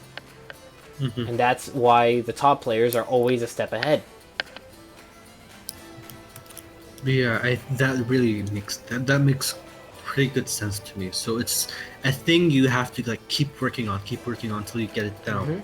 And once you get to that point, like you don't lose it. Like, yeah, this is what I have to look for, this, and this. You have to then like work up your way to like with adaptive players. Yes. And it's not just being able to adapt. It's being able to put your plan into action. Which is why I heavily encourage practicing using all these different playstyles, practicing playing around with stage control and proper spacing. This is why spacing is so important. Spacing and understanding of your threat zones and your opponent's threat zones, matchup XP, all that good stuff, knowing what your opponent wants, which goes into a thing that I'm going to talk about in a little bit. But it's just a thing, if you don't mind. Is this similar, for example, like let's say you're struggling in matchup? Is this why people pick up other character, like the character they're struggling against, to understand? Is this like a similar thing? Yes. If you're struggling with a certain character and you start using that character, you'll understand that character's limitations and strengths personally. So you'll know what options your opponent will want to go for in what situations. You'll understand how your opponent can convert using certain options. Like if you, for example, let's say you didn't know that Samus has some aerial combos, but you didn't know that Samus had the dash attack that links into the up B. You're going to want to avoid the aerial combos, but you're not going to bother avoiding the dash attack. However, the dash attack is the combo starter. That's matchup EXP. If you did not know that, then you wouldn't care so much about dash attack. It's a dash attack. Most people's dash attacks don't give them anything but a bit of damage and stage control. But no, Samus's dash attack gives her combos, gives her silly kill confirms, gives her stupid amounts of damage, especially on the stage with platforms, so that she can land and reset. She can go dash attack, dash attack up air, fair up B, or something stupid like that. It's it's different characters have different options, and if you didn't know that, maybe you would have fallen for it, or maybe you didn't know that Samus has a true combo kill confirm off an up tilt that you don't tech. And there's just different things you won't look out for. Or let's say you don't have much experience as Diddy Kong, so you try picking him up, you start learning Diddy Kong's kill confirms, you start learning Diddy Kong's combo games, you start seeing how your opponents escape from your Diddy Kong combos. And then you can apply that as yourself to escape Diddy Kong's combos. That's a good example of it. Or maybe you'll learn the range of banana. You'll learn how to use banana properly. You'll learn the limitations that it has. Like the fact that, let's say you fight a Shulk as Diddy Kong. And Shulk has the banana and he throws it at you and you run under the banana, you're going to realize, wait a second, this is what keeps happening to me when I'm playing a Shulk against Diddy. I'm throwing the banana and Diddy Kong runs under it. So how do I beat that? Then you start revisiting that situation from Shulk's perspective. Or maybe you fight a Shulk who does know the matchup. You'll see what the Shulk does to beat out the Diddy, and then you'll be able to learn the situation from the other side. Maybe you'll be able to make counter adaptations, and then the Shulk makes counter adaptations. You're like, okay, that's how I'm supposed to play the matchup. Like, for example, if you constantly play Diddy, if you play Shulk against Diddy, like the same way you play against any other character, you're gonna do the powerful options. You're gonna like run up nair, all that good stuff, and Diddy Kong's just gonna fair you and intercept you, and just you're not gonna be able to get a shot in edgewise. He's gonna take stage control, pull a banana, and then suddenly you can't nair because his main option, his powerful option, his Yomi level 0 is your Yomi level 1. Oh, so is this why like some Shulk players struggle a little Mac? They playable a little bit normally, like with the nairs and all that, and they kind of like that's his weakness to stop that, like his strength to stop that, but you don't abuse the weakness he has, which is why you have to play differently with matchups, certain matchups. Yeah, and it's also not just the weaknesses, but it's also the strengths. You have to play around different characters in certain ways. One example I can give is think Robin. Robin has Arc Fire and she has Arc Thunder. So against other zoning characters, you can just run up to them and shield, perfect shield a projectile, and then drop shield and then go again, and maybe punish out a shield with something, right? If you try doing that against Robin, you're going to get caught in shield. Or checkmate. Yeah, she has her shield grab combos. She has she has some shield pressure, shield break setups that she can do. She has the kill confirm, checkmate. She's got so much. So you can't approach her the same way you approach another character. Also, she has things like jump and fair, and then fastball grab, which will beat out any attempts to try to shield grab her. But instead, you can up B at a shield to beat her out every single time. But at the same time, you can't shield her projectiles. Her like Arc Fire and Arc Thunder. You can shield Thunder and L Thunder, but you can't shield Arc Thunder. You can't shield Arc Fire. It's not going to happen. You're going to get bodied for it. So,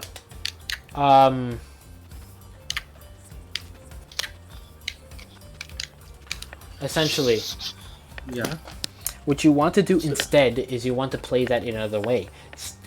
Since most Robins play passive offense, active defense is still the way to beat her. But you have to play it differently. You can't play it the same way you play every other character because of certain character-specific options like Arc Fire, Arc Thunder. What you want to do, you want to stay out of her threat zone so you can react to everything. Slowly close her in to the ledge where her options are limited, and she has to be forced to make a play. Robin is a slow character. She cannot make a play. She can't rush in and grab you. She can only fair you from a certain distance because her fair lingers for a long time and has decent range. If you stay out of the range where you can't react to that, then you'll be fine. Her fair is slow. It's almost as slow as Shulk's. It's only a little bit faster. So what you do, you stay out of range. When she throws the projectile, you can roll through it and punish her before she can move. Or you can jump and air dodge. Maybe jump and air dodge and then grab her. Or jump full hop air dodge and do this. Air slash. Yeah, you can jump and then air dodge through it and then air slash. I like it a lot by the ledge, especially. It's like it's the play by the ledge when I'm getting pressured. I like to do I personally like to do that a lot.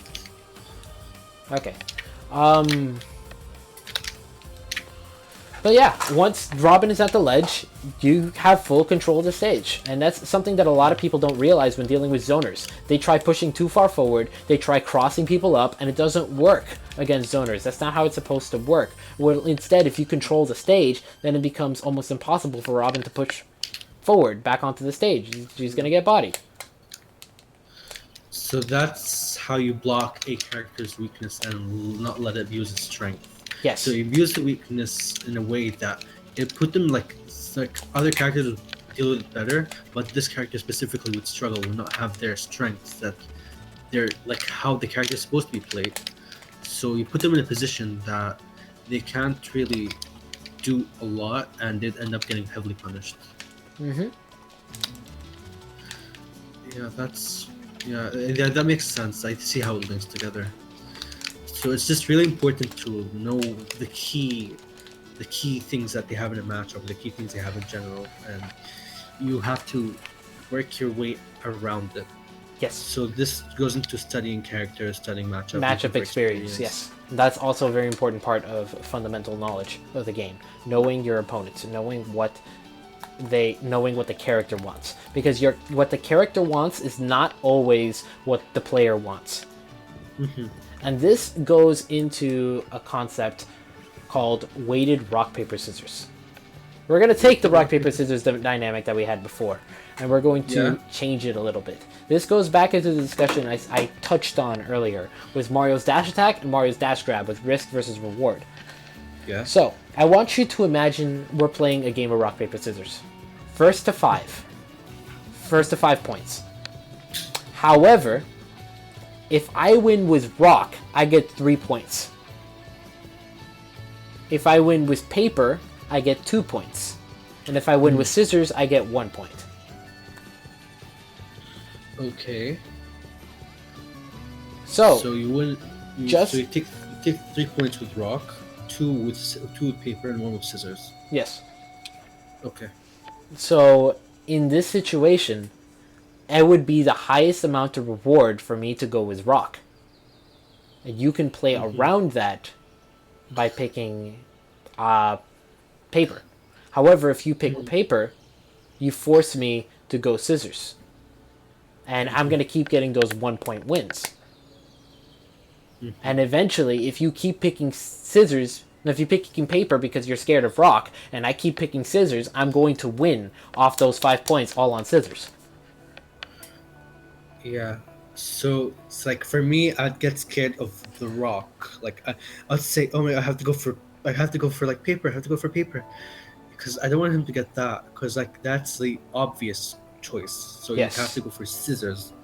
To like you'd have to have the awareness to recognize that they're scared of that. They're gonna go for the counter, and you go for the counter to the counter. Yes. It's similar to Yomi. That's where it's going on. Yes. So this situation comes in to Mario's grab, shield, and attack. Because we have this game of rock, paper, scissors in Smash Bros. Shield beats attack. Attack beats grab. Grab beats shield. Now, if Mario grabs you, he gets a stupid big combo.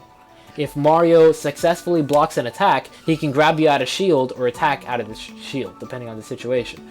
And if Mario successfully hits you, he can potentially start a combo, but it's very situational. So it's very essentially, grab gives him 3 points. Shield gives him 2 or 3 points. It depends on the situation. It's very versatile. And then attack gives him 1 point. I really, really, really like this way of thinking, because it kind of like I know it isn't the all end, but it makes it in a way that you're able to recognize how things work, and then from there you can like branch off to like specific characters and stuff like that. I really like this way. I really do. So, thinking of it like that, you can generally tell what Mario wants. He wants the obvious choice. He wants either grab or shield. And the same thing can beat both options. You want to either tie or win versus grab and shield. So, you opt for grab, because you'll either outspeed him or you'll grab his shield. and you'll be fine, right? But then if he starts going for attacks, he starts going for dash attack approaches, running nairs, back air zoning, fire, all this other stuff. He's gonna win slower, and if you don't adjust, he's going to win. Like I said, the character doesn't always want what the player wants. At the same time, you might have a complete scrub of a Mario who does nothing but up smash and dash attack, and never tries to go for grab. And if you play him like another Mario, you're going to end up getting bodied, because you're going to think, okay, he's constantly going for attacks because he wants me to shield, because he wants to grab. But no, he's just pressing buttons. That's all he just wants to press buttons. He doesn't care about grab. Grab's not a button. It's a trigger. It's not the same. So yeah, it's from how I see it, it's more about you have to be aware of the system. Like, are they rock, paper, or scissors? Like in the matchup, and you have to kind of like tell what type of player they are, or like if they go for it too much. Like if they go for two specific options too much. But I just have a question, because this is something personally with me I struggle quite a bit. Like, I can get some of these concepts down, but how do I apply them? Because sometimes I think too much about one, but I don't really go too much about the other. So how is like an easy way to ease this all into my play? okay, so it's a lot of work. It's different pieces here and there. Just a lot of room for growth that need to keep going forward. Different thing, like, this is a ridiculous amount of information that we've covered in 2 hours, and you want more time. So it's gonna be yeah. As long as it takes. I'm willing. My plan is, once this is all over, I'm gonna take out my notebook. I'm gonna write all what I've learned down, and I have to just go through it slowly, because it's, I don't know, I feel like it's too much to condense it. I feel like if I go condense it now, I'll have the improvements in the short term, but in the long term I'll struggle, because I haven't fully expanded on these concepts. If that makes sense. No, of course. Actually, with the lesson, I'm going to, a little while after, it might take me a few days, I'm going to send you a note set going into a little more detail on certain things. Normally I would elaborate on things you need to work on, but considering the amount of lag, that I can't possibly do that. So it's probably just going to be a list of topics to look through, like a outline of the lesson. Okay, if you don't mind, if I get some replays, can you help me then? Like, it doesn't. No, of course. I can definitely examine your replays. That actually might be an easier way for me to do something. Yeah, that's okay. That's good to hear. So if you have some replays right now, I can watch them and tell you exactly where you make certain mistakes. Yeah, nothing now, because I just came off my break of a month. Yeah, okay, so, no problem. So yeah, you would play very differently now than you would then. So that makes sense. Okay, yeah, for sure. Just send me whatever you need, and I will go over it with you in the voice channel. I could upload it to YouTube as well as like a part 2. That probably wouldn't be on stream unless you wanted it to be. Yeah, I really wouldn't mind. In fact, it'll help. I think it's like good knowledge to spread. Okay. It's like different players, but yeah, that's good to hear. So yeah, I'll have my play at least evaluated. Yeah, for sure. Okay, but yeah, it's all like different stages of growth, different things that need to be worked out, which I tried to give it to you in like approximate order of importance. Stage control is the biggest thing. And then from there, understanding of phases of battle, you in neutral, you want to gain advantage. In advantage, you want to keep advantage for as long as possible. In disadvantage, you want to return to neutral. I actually didn't get to talk too much about disadvantage, but it's essentially you want to return to neutral. You want to get back all your options because your options are limited. So if you, for example, the example I was giving earlier, if I knock you up into the air and Yes. you try going into me with an attack, it becomes extremely obvious what I want to do. Let's say you knock me off stage, and I come back at you with an attack. For one thing, there's all this room behind you that you can travel to get out of range of my attack, and two, it becomes very obvious that I want to attack. So you can take a step backwards and then punish me with like a forward smash, a back air, so many things that just outrange me. And you can be in a pretty good position because of that. This is the concept of holding forward. Now, if I were to go for the ledge, like let's say I come at you as an attack, no, like double jump, and I come at you towards the stage. I have very few options. I can attack, I can air dodge, I can land and shield, land and grab, whatever. And most of those options are beat out by the same thing. Just take a step backwards and attack. But if I go for ledge, I now have 6 options. And now it becomes a lot harder in comparison for you to guess what I'm going to do. Now, there's still a lot of options you can cover with the same thing. Like if you go out with a rising nair, a lingering nair, you can cover so many options at once. Especially with reverse lingering nair. Oh my lord. Like, let me give you a really powerful tool, okay? Okay. Okay, so what I want you to know, essentially what you're gonna do, you're for this purpose of demonstration, I want you to get on ledge and neutral get up. It's gonna be a little hard for time. This is a cover for neutral get up into shield. And this is a little more powerful than the up smash. Essentially, you're constantly covering with this, like with nair on stage. And if my shield breaks, then I'll die. Yes, if your shield breaks then, which is very possible if you space it right. If I position myself right here, and you shield on ledge, the first hit is going to hit you into the back hit, which is the second hit, which will lock you into the fourth hit, and your shield's gonna shatter, and you're dead.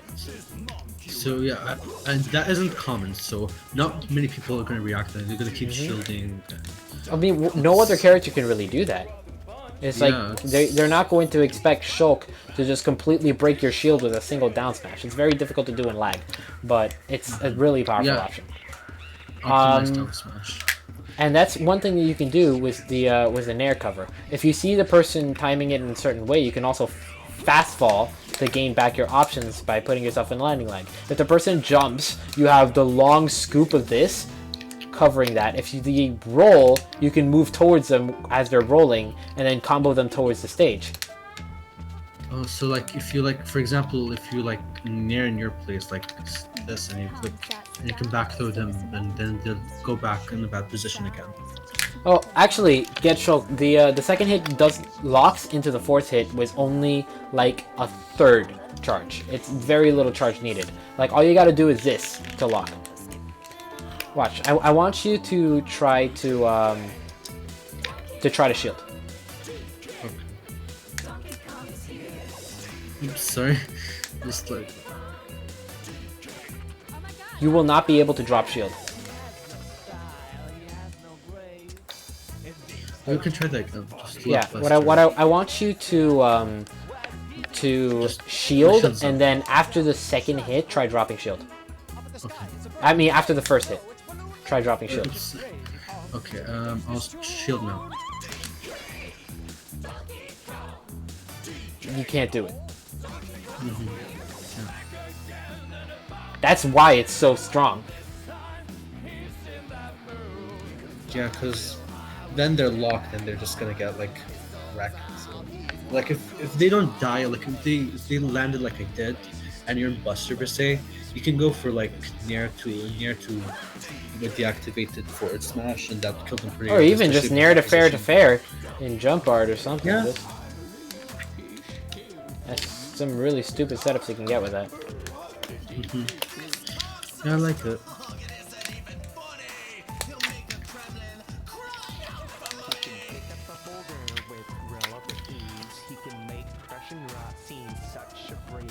Yeah, so it's like if you go for like here, like if you charge Buster down smash here, just like a little bit, Yep. And If I were to neutral get up here into shield, Okay. I would die. yeah, let's just try that. That was first hit into second hit. That broke my shield. Yeah. Which is why it's such a powerful option, because first hit locks into second hit, which locks into fourth hit. Which is what makes it so powerful. Even with a little bit of charge, you can break someone's shield.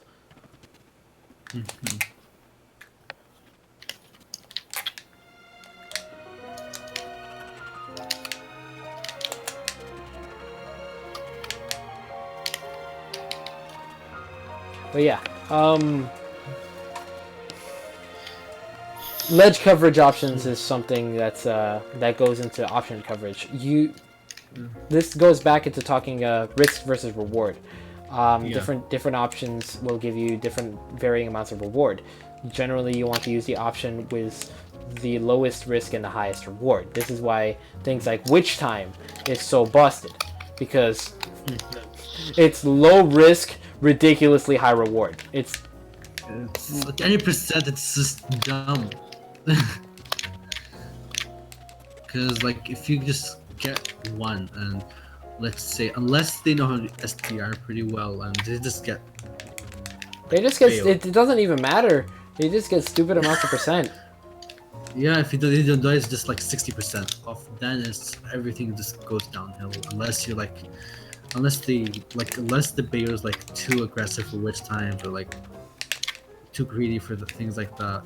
It's just downhill. But the Bayo's patient and smart. Oh my lord, it's just pain. And this is where active defense comes in.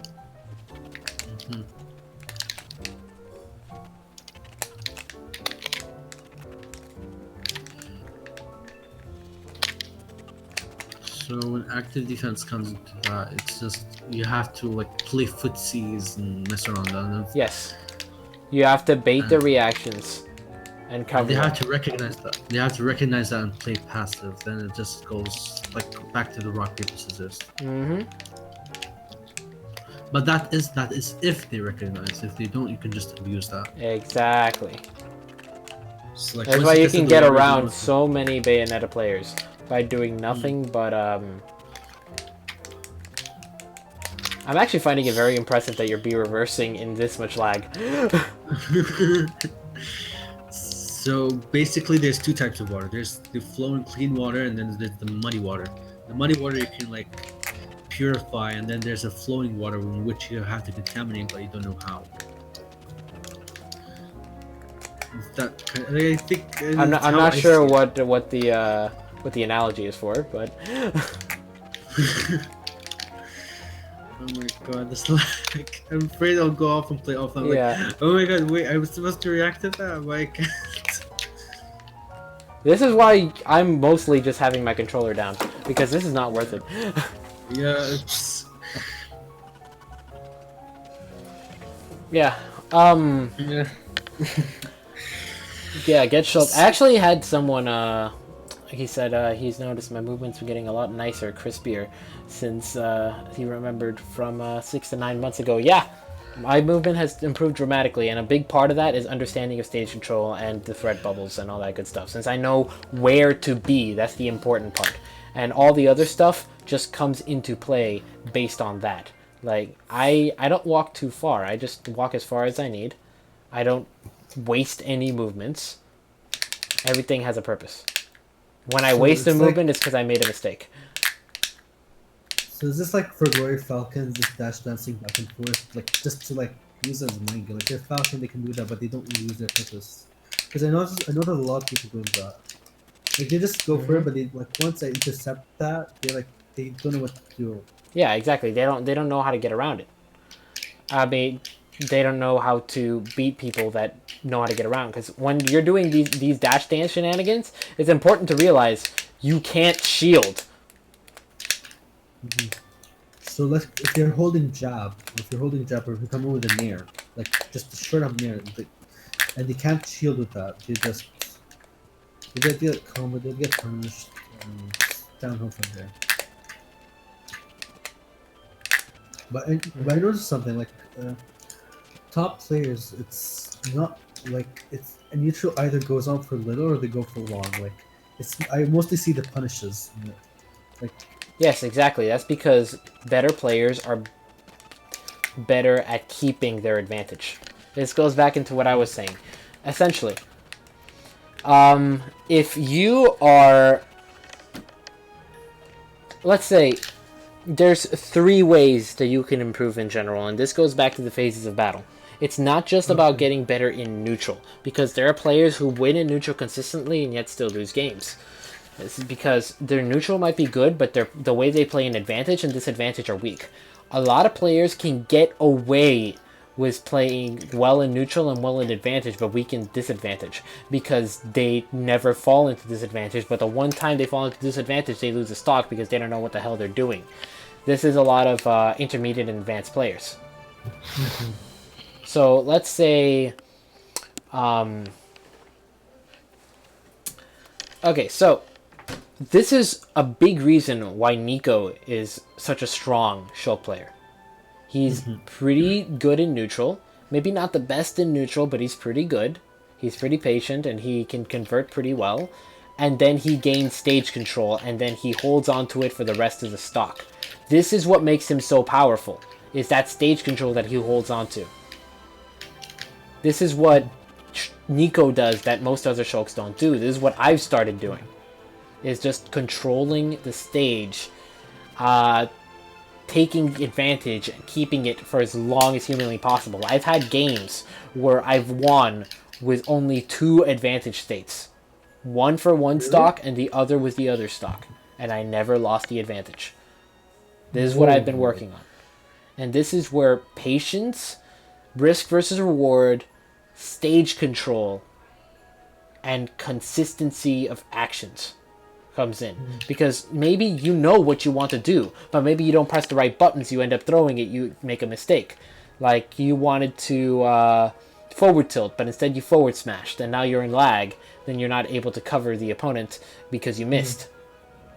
Meanwhile, if you forward tilted, you might have been safe because you would have gotten the tip or forward tilt and been able to act before the opponent could punish you. And then you just lost the advantage, you threw it away, and then bad times happen. So once that happens, you either reset to neutral or the opponent gets the advantage and you're in disadvantage. You have to play in a way that allows you to get back. This is where margins... No, this is where it usually comes into margin of error and room for error. Characters that are able to get back into neutral effectively have high room for error. Characters that are able to survive for a very long time have high room for error. So Shulk, with his invincible landings, air dodge Malk, big hitboxes, safe landing, ridiculous mobility and jump and speed art, he has, and also incredible survivability and shield art, he has incredible room for error. But his margin of error isn't that good, which is why he's a little weaker sometimes in neutral than other characters. He can't just press buttons. He has to be methodical. And at the same time, if he makes a mistake in advantage, he loses the advantage. However, it's very easy for him not to do that because he has certain moves that are incredibly safe. And if a move is incredibly safe, then it doesn't matter if you mess up. You can come back from it extremely easily. You can keep the advantage. You can only give a slight amount of advantage. Like, for example, Nair at the ledge. If you whiff Nair at the ledge, oh, whoop-de-doo, you can still throw out another attack immediately. is it like clouds up air? Like you can just if he messes up the up air, it's still okay. Not exactly, but yes. Cloud's up air falls into high margin of error. He can just throw it out repeatedly. It lingers for a while, and he can do it repeatedly with no lag. With Shulk, it lingers for a while, but Shulk can't attack immediately afterwards because not only is, even though the ending lag is low, the startup for the next attack is high. So let's say, for example, you want to down tilt. The time for down tilt isn't 10 frames, but 20.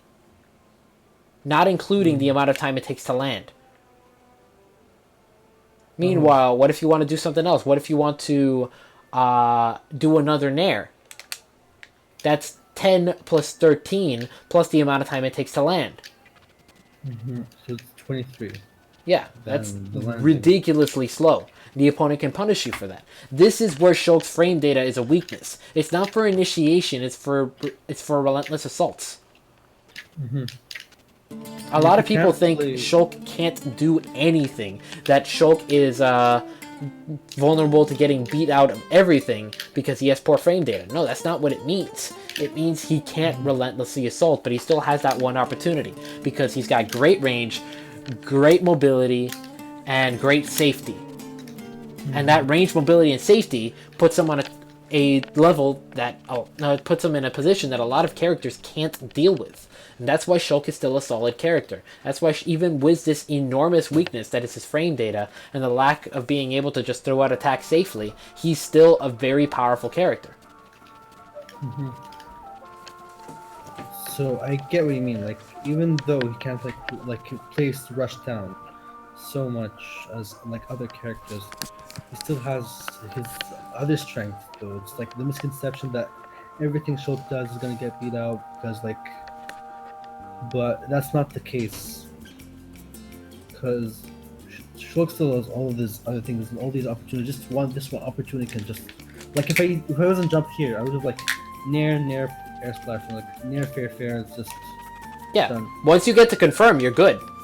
But if you miss the nair, you can't threaten me. You can get safe, you can retreat to safety, but you can't continue threatening me.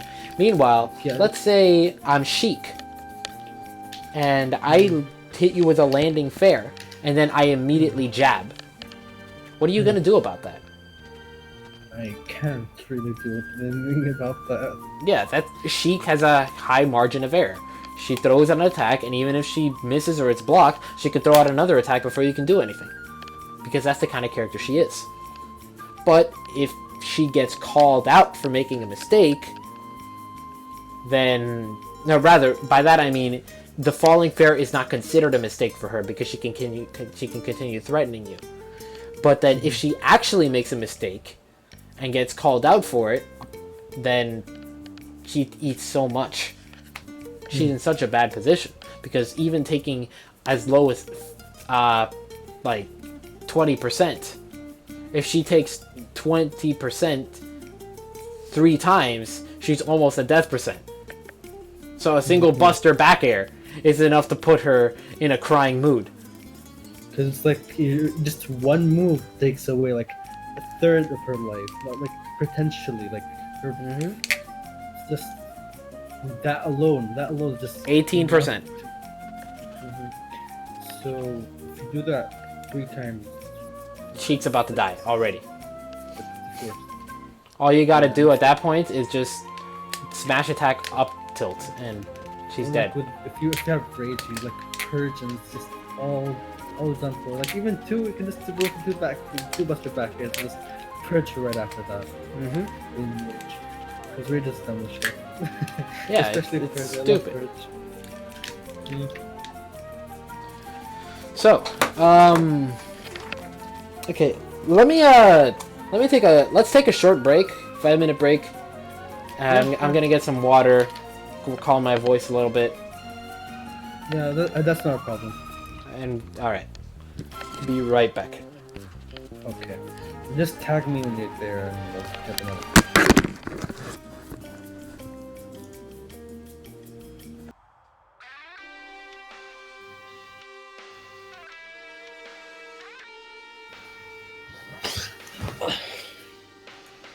Okay, I am back. I'm back. How you doing?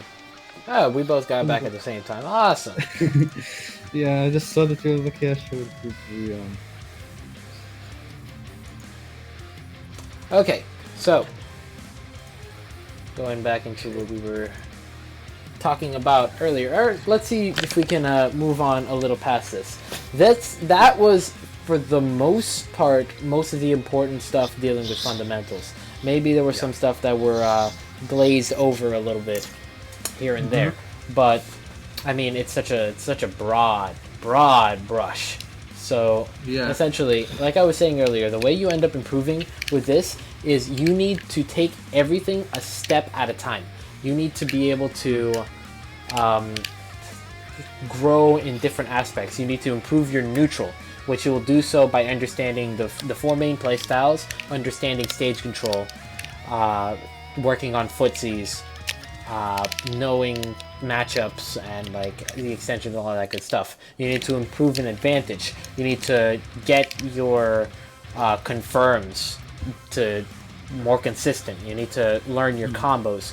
You need to master stage control. You need to know when to push farther, when not to push farther, when to stay back, when to keep control of the stage, when to play safe, or when to cover options instead of trying to force an approach.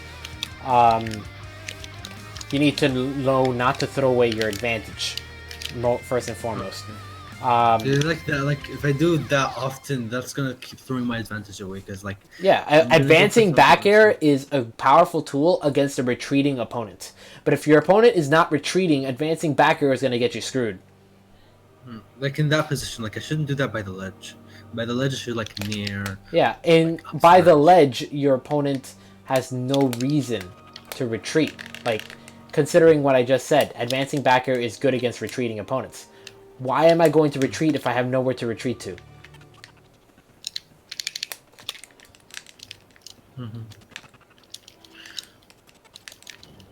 How did I Tekken lag? Oh my god. I mean, techs have a buffer. Okay, so we're just talking like I shouldn't like some options are good, but they're not good in certain situations, which is something I should start being more aware of. Like that retreating back here, I just did it on instinct. Like it shows that my instinct is wired the wrong way. Like this option's good, just use this, not like This option is good for this situation. yeah. Like so I even should even put- a move like backslash, which is so ridiculously high on the risk side, has its situational uses. And I feel like this is a mistake that a lot of trainers do. That they say, in order to, they try to encourage in negatives instead of positives. Goes back to that thing about dealing with autopilot. If let's say I'm sparring with you, and every single time I punish you, I'm like, stop doing this or don't do this. You're going to lose an option from your repertoire. That's not what you want. You don't want to lose an option. You just want to choose a better option for the situation. It's like your role example when we talked a while back about. It's the same thing. It's a similar concept, but different application. Your mind thinks better in positives as opposed to negatives. If you're restricting yourself, you're going to feel so limited. Like, let's say I'm doing something that keeps beating out your options, and I tell you not to do what you're doing because I keep beating you out. Yeah, you shouldn't do that, it's true, but instead of thinking of it like you should not do that, you should think you should do this other thing instead for this situation. Because that doesn't mean that the thing you're doing right now is actually bad. It means that it doesn't work right now. And you should do something else right now, and then later on when I'm doing something else, then like let's say for example, you have a tendency to always jump from ledge and use a fair. Okay. And I'm just sitting at the ledge, and I'm holding shield. And then I'm like, don't do that, you just got punished. I mean, obviously I didn't space it right. But I'm like, don't do that. I'm gonna punish you, I'm gonna shield grab you. Don't do that. Stop doing that. Yeah. That's not how I should teach you, because jump in and fair is actually a good option in certain other situations. One really powerful option that you can do is drop from ledge and nair. Yeah, it's good, especially versus Fox, from how I find it. It's good really versus messy. anyone who opts to go in the air in order to. That right there is throwing away your advantage. You got to be careful with that. Don't opt for down air unless your opponent's options are so limited they cannot get around it. Yes. See, it's just like an instinct. I should rework that, but I think it's gonna take some time. But it'll hopefully rework that. Hold on a second. But it's, Yeah, it was going to be a 2-hour lesson, but he dropped another 50. I mean, So we're going as long as we need to. Exactly. So long as I can learn. But yeah, It's like 4 let's say again, go back to that situation. You drop. We just finished saying drop down from ledge and nair is a powerful option. But if I'm sitting here with shield, I'm still going to shield grab you, or I'm still going to up B at a shield. You're still going to get hit. But if I tell you not to do that, you lose that option from your repertoire. So what if I start edge guarding you using jump and nair, like Fox or like Sheik, and then suddenly you don't have that option in your repertoire.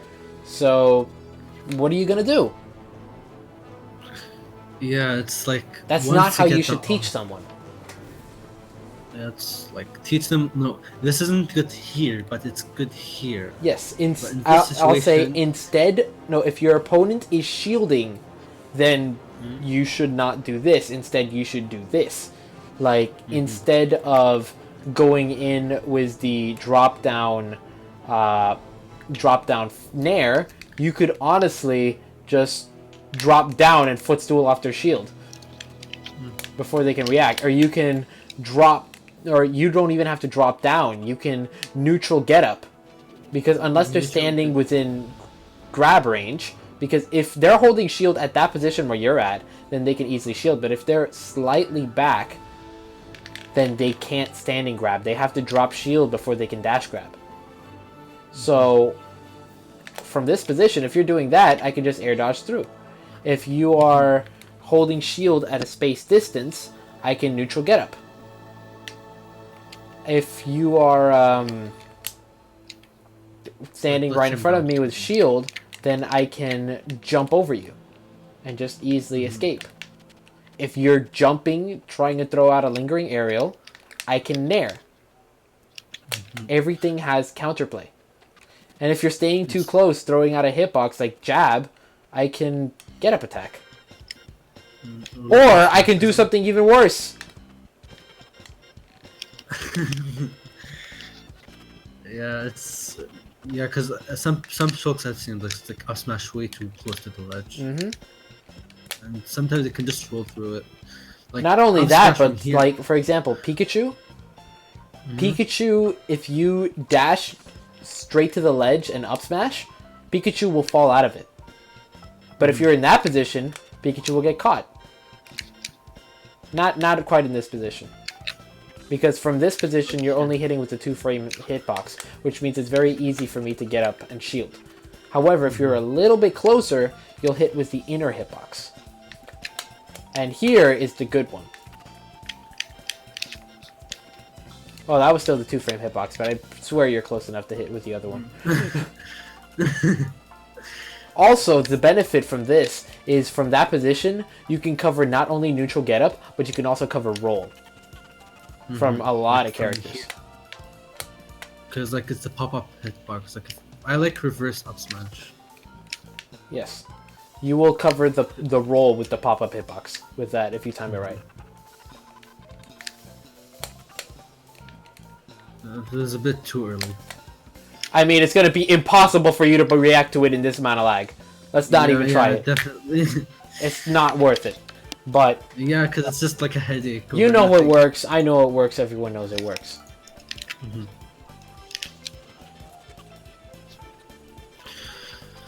Okay, so that's like in terms of options by the ledge and how I should cover it.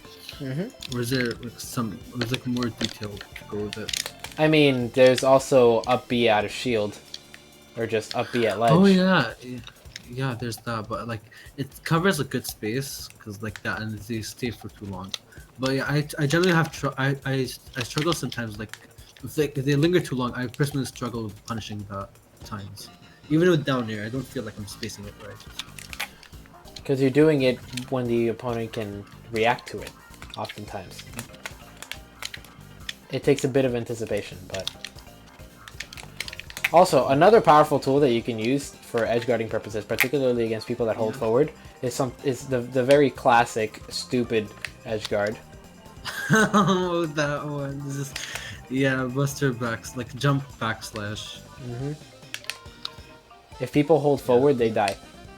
Yeah, And you then did that if with they me don't like edge earlier on in the guard, session. I mean, if they don't snap ledge, they get backslashed. Yeah, it's a very classic thing. And the one big reason why it's powerful is one, because it's long range. Two, because it's high risk, low. No, it's a low risk, high reward in that position because you're facing away, and if I get hit, I'm only going to get hit slightly into the stage.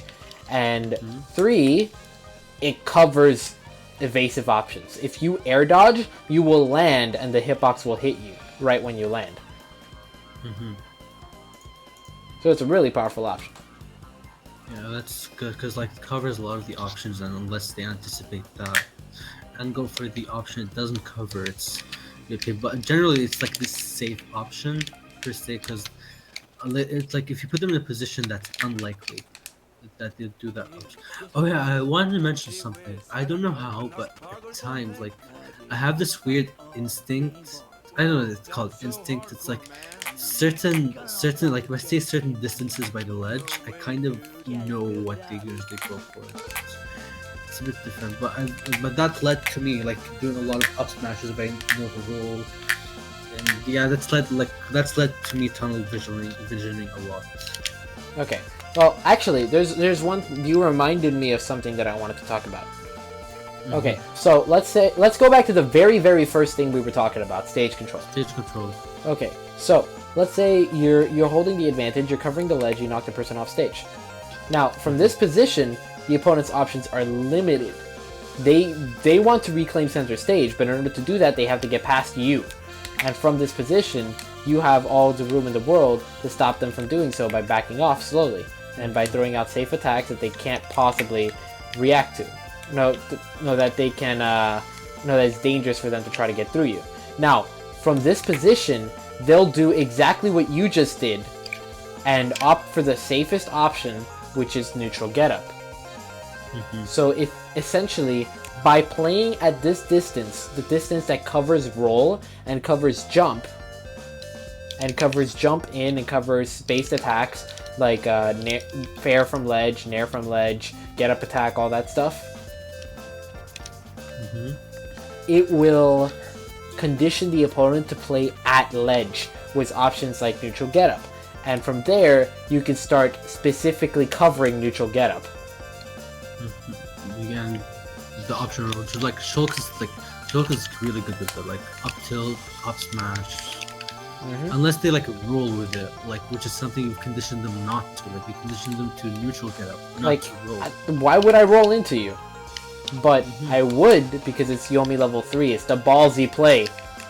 Yeah, but if you condition them, then it's more likely that they'll get hit with the up smash unless they're recognizing what you're going for. I see how this comes to play. But this is really a lot to take in, especially like in one session. Yes, exactly, which is why I was very, very confused that you wanted even longer of a session. No, it's just like, yeah, it's like I'll take like I'll get my impression on this first, because once I get that, at least like everything is out there, then I can go over all of it at once rather than in pieces. So then I can categorize it and go it slowly. You're right about that. So I figured, like, hey, why not? Okay. So what's next?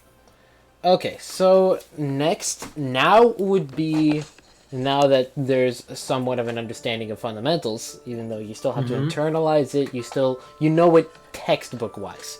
You'll be able to recognize your mistakes when you make them, you'll be able to adapt mid-set, you'll be able to watch yourself play and recognize your own mistakes. And that is the most important part. That is the main thing that leads to growth, is being able to watch yourself play and know immediately what you need to fix. Okay. Yeah, because I've had some trouble with that. Sometimes I had to go over 3 for now.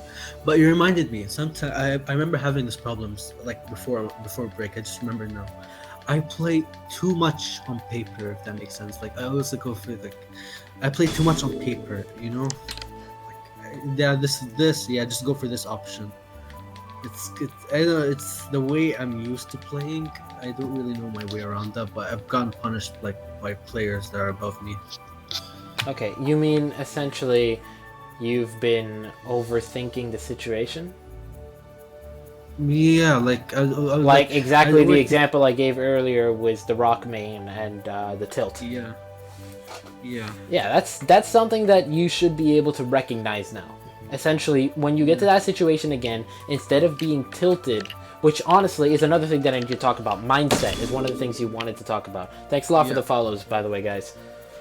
I'm not acknowledging the chat too much because I want to give Grexin my full attention, but I am reading everything you say. And it's much appreciated. I hope you're enjoying, hope you're learning quite a lot. But anyways, mindset is so very important. And the fact that you're getting tilted off something like that is not good. Tilt is not something that you should be having in a match. Tilting is a sign of a bad mindset. So essentially, let's say one way that I can say it, when you go into a tournament, what is your goal? My goal is to win. Like, I don't want to. Yes, you are playing to win. That's exactly what I thought. Okay, now here's the thing. Let's say you're playing a match, and then something happens in that match that makes it more difficult to win. Like you make a mistake, you get punished for something. You get put on tilt, right? That's because something is interrupting your goal. Your goal is to win, something is stopping you from winning, and so you're upset. Now that's not good. Essentially, because of the way that ends up working out, you are double thinking yourself. You're starting to second guess your minds. You're starting to think, oh no, I'm gonna lose. You're starting to think about not the match but the result. Your goal should not have anything to do with the result, because you will end up putting too much thought into the future when it should be in the present. Yeah, I remember that because I've had that phase. I recall especially February 2015. There was this one tournament. Oh my god, I got bodied. I had some Illuminati crap where I got through the first two rounds because they got disqualified, and then it just got bodied. It was some Illuminati bullshit. Yeah. Yeah, but it's like focus more like if you get hit here, you should focus not more like, oh my god, what am I gonna do? I'm in this position. No. It's focus more like, yeah, you're in this position. What can you do with this position? What can you do with this position to like either revert it or like make use of it? Yes. Like what exactly. can you go from there? It's knowledge that you acquire from the set. It's like you up throw someone and then you think, okay, they jumped, or okay, they air dodged, or okay, they tried to drop down an attack. And then you keep that knowledge for later. But that's not so much what I'm talking about. I'm talking about the act of tilting when you make a mistake, like your mindset acting against your actions. What I say instead of trying to focus on playing to win, you want to play. It's gonna sound cheesy when I say it, but your goal should be to play well, to play in the moment, to play as well as you can. It sounds super cheesy, I know, but it works. Essentially, if you play consciously with that goal in mind, you will, let's say you make a mistake. You will stay in the moment, you will recover from that mistake, and you'll keep going because making a mistake doesn't interfere with your goal. So you won't go on tilt. You'll keep a clear mind. You'll be happy even in defeat. You'll learn, you'll stay conscious, and you'll go farther. You'll improve faster.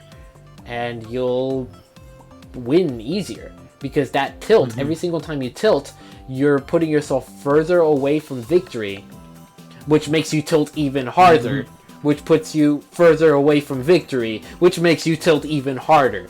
And by the end of it, you end up sulking outside the venue, wondering if you want to quit Smash.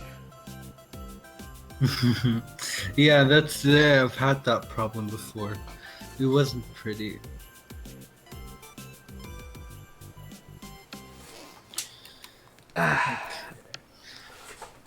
But yeah, it's that's where mindset comes in. That's the big talk I give people. It's about perspective. It's about what you want out of it. It's about what you don't want. You want to just play well. Just play smart. Stay conscious. Also, talking about autopilot and tunnel vision, a lot of these things, if you keep these in mind while playing a set, because you're constantly going to be looking out for certain things like threat zones, stage control. You're going to be looking out for your opponent's tendencies, your opponent's playstyles, your playstyles to counter that. You need to think of what exactly you need to do, what options are being covered, what options your opponent is going for in certain situations. And using that knowledge, you're not going to be an autopilot. You have everything on the foreground already for you. So you're constantly judging your actions. The only thing that might be autopilot is your disadvantage. What you do when you make a mistake. What you do when you miss. And since you only have to look out for those, you can keep it a mental note to look out for. If you get punished for something, you immediately adapt. At the same time, the top players are often going to bank on it if they give you enough credit. And they're going to punish your adaptations, which is why sometimes it pays to play ignorant. But if you play ignorant against someone who's not adapting... Yeah, it's like a problem. So yeah, sometimes you have to just mix between the two. It isn't like one straight answer for these players. And I feel like when you go to autopilot, it's mostly when you don't know what to do, you feel confused, so you just go with whatever. You just press buttons without thinking because that's your instinct. And remember what I said, Shulk is really bad at just pressing buttons because he has a low margin of error. This is why there's a lot worse for glory Shulks in general, because there's such a low margin of error. This is why a lot of people think Shulk is a bad character. Because the lowest point of Shulk makes him look bottom tier. Every single move in Shulk's kit needs to be optimized. And the mindset when playing a Shulk needs to be optimized. That's why a lot of people don't recommend picking up Shulk, because it's just so much effort when another character can just do so much better with so little effort. Does that mean that it's not worth picking up Shulk? I mean, if you're willing to put in that effort, you got a powerful character that's really fun to play. And he's got that higher room for error that makes him such a valuable pick in adjusting and making counterplay and adaptation.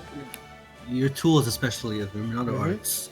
He's a very versatile character, and not every character is like that. Shulk, in my opinion, goes even with half the cast, beats the other half of the cast, and only loses to 5-6 characters at the most. 5, 6, 7. Yeah, it's around there. Shulk is just really good. He has all these tools, but it's just since it's hard to get good with Shulk, really, because you have the two problems are one, mastering everything, you have to know everything, the character, you have to optimize your things, or the second is the frame data. It will hold you back in some it's a weakness, and it's very important to recognize what the weakness means. Like I said earlier, a lot of people think that the weakness means that Shulk can't initiate well. No, Shulk can initiate beautifully. He's got his threat bubble is enormous, but he can't attack between attacks. He can stay really safe, but there's very few moments where he can pressure someone by throwing out just raw hitboxes. Because the main issue that his bad frame data creates is the gap between attacks.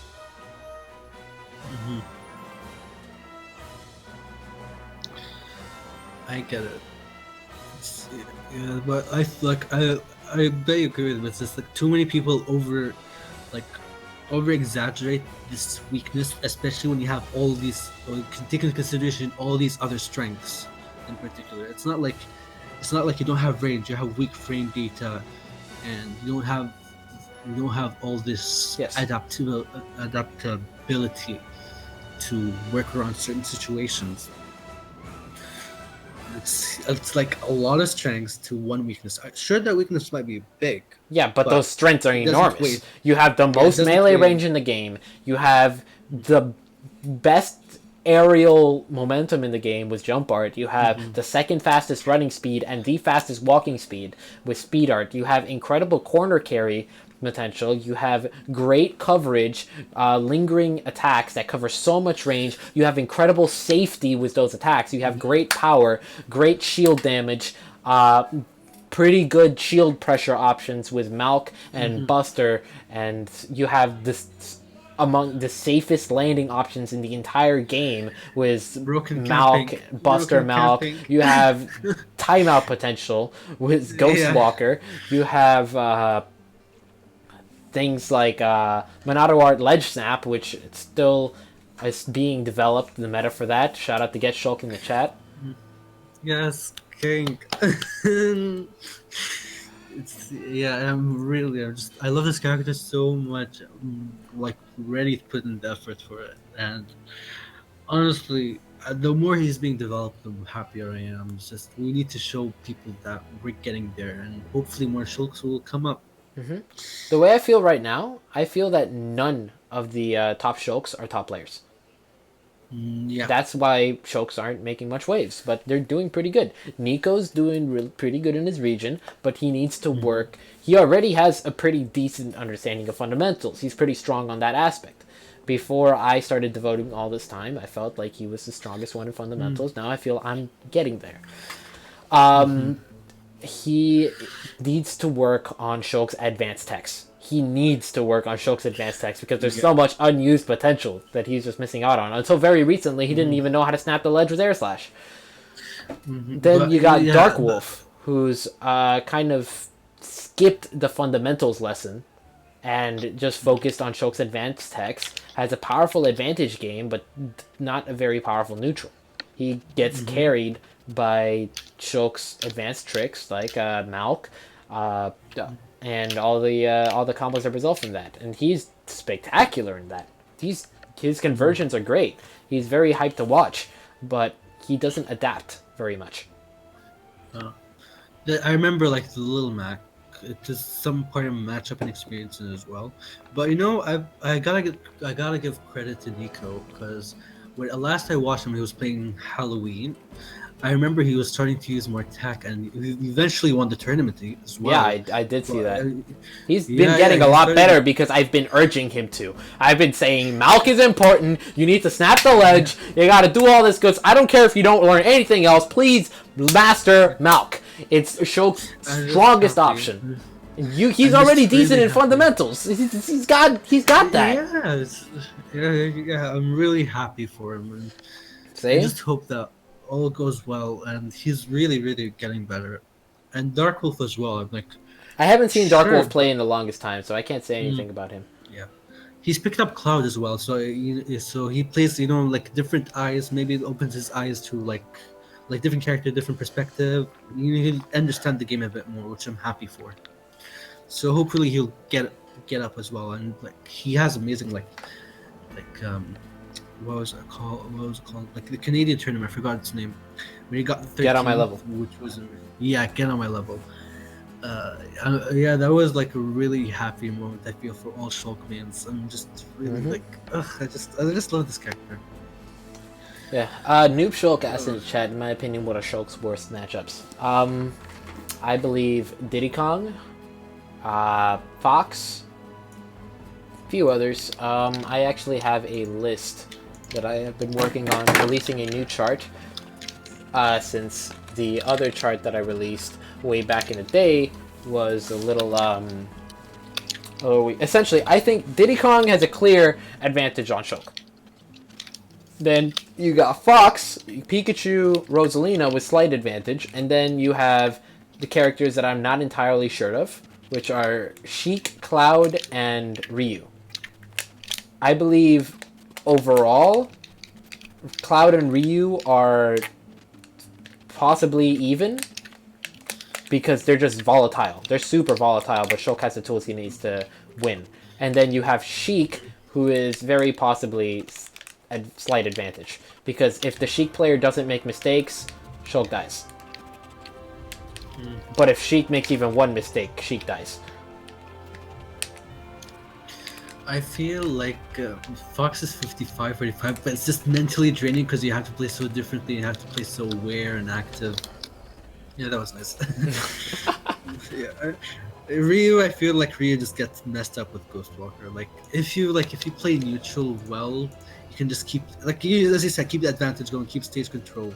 Ryu doesn't have the mobility to catch up. Like I believe Ryu is like 50-50, 55-45, but it's like because Ryu has to work much harder if we get the lead than if he gets the lead. Yes. But Ryu has all his tools, but it's just how I see it. Like from how I played, especially Daka. Daka does clear advantage. Like versus Ryu, just clear advantage. It's just run around the clock. Oh my god. I mean, even then, if you make one mistake and Ryu's at high percent, he gets up till It's just Shoryuken, you're dead. Yeah. That's why it's iffy. I believe it's even so long as you stay out of, like, the way I play that matchup these days is just permanently stay out of focus attack range. If you're outside of focus attack range, you don't die to anything. He can't hit you with anything.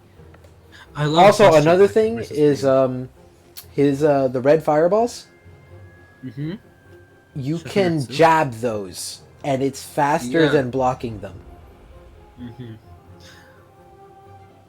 You recover faster than from blocking him. So he can try to use the red fireballs to try to force you into your shield so he can approach. You could just jab it and then punish him for trying to approach. Okay. So is there more in the fundamental section you'd like to cover? Or do you feel like you got that through? I think we've done really good headway on fundamentals. Usually I don't have to push too much farther than this. Let me look over the notes for a previous lesson that I've given. Okay. See if I can touch on any last few details. I wish I could critique you. Normally what I would do is I would tell you the details and then we'd put it in action and then I'd give you feedback based on what I've told you. However, because of the way that our connection is, I can only tell you these things. Yeah, but you know, that's been a great help because you really opened my eyes, especially to some examples. I'm really pleased with how this is going. It's just it's good to see a teacher who doesn't like say no. It's like it makes you understand, like open your eyes. It's just great. Glad to hear, man.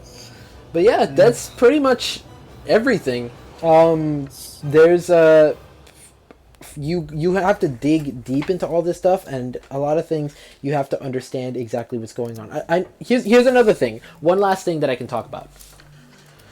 Okay, this kind of goes into the discussion of the four main playstyles, but like there's going to be certain options that you're going to see with across different characters that you're going to start seeing parallels for. Like, for example, you see Diddy Kong staying back, and then when you approach, he fares. Judging from what I told you, that's passive offense. And you got another situation, you got Marth, who's trying to zone you with aerials. That's passive offense. You beat it the same way.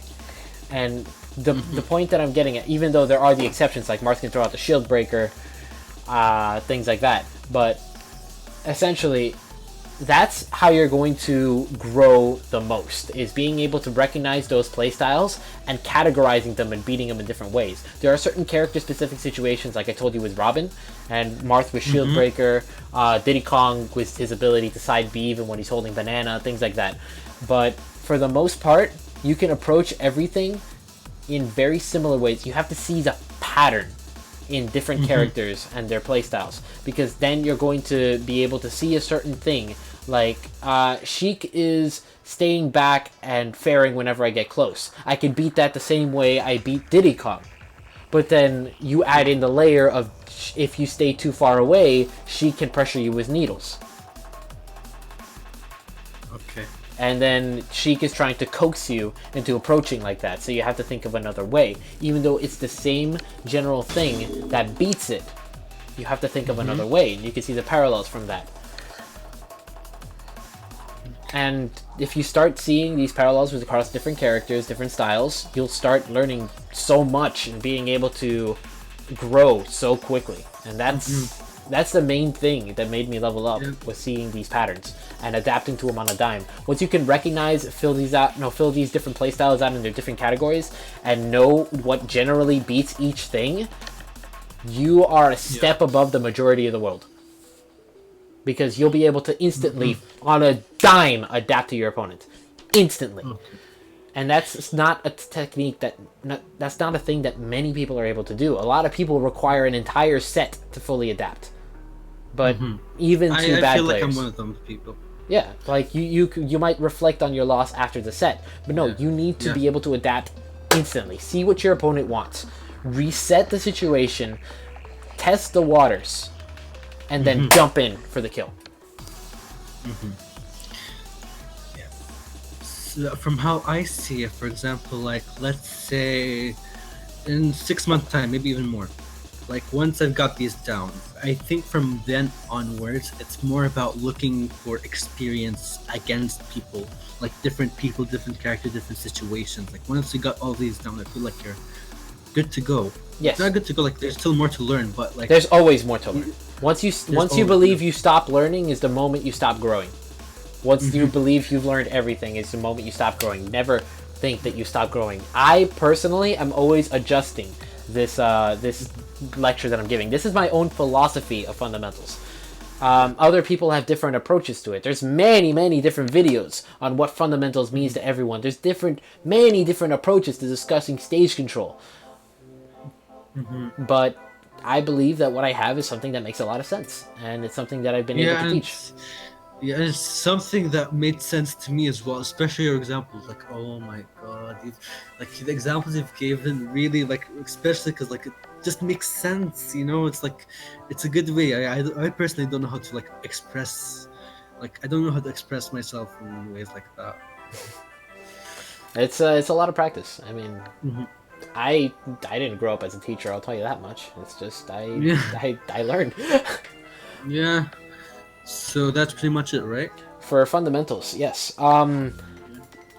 There's still you're always going to learn better ways of doing this. You're always going to be able to optimize your way of playing different playstyles. You're going to optimize the way you maintain stage control. You're going to optimize your adaptations and what it means to adapt to certain opponents, what certain players want versus what certain characters want, maintaining your stage control, playing in and out of those footsies. And also, once you get a step above, once you're forced to fight those other characters, misdirection is so very important.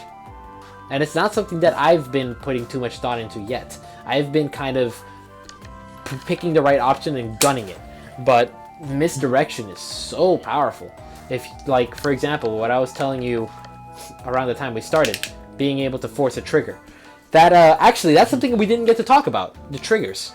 We mentioned it, but we didn't go too far into it. Okay, so let's talk about that. Okay, so essentially, there are certain players that have their main playstyle.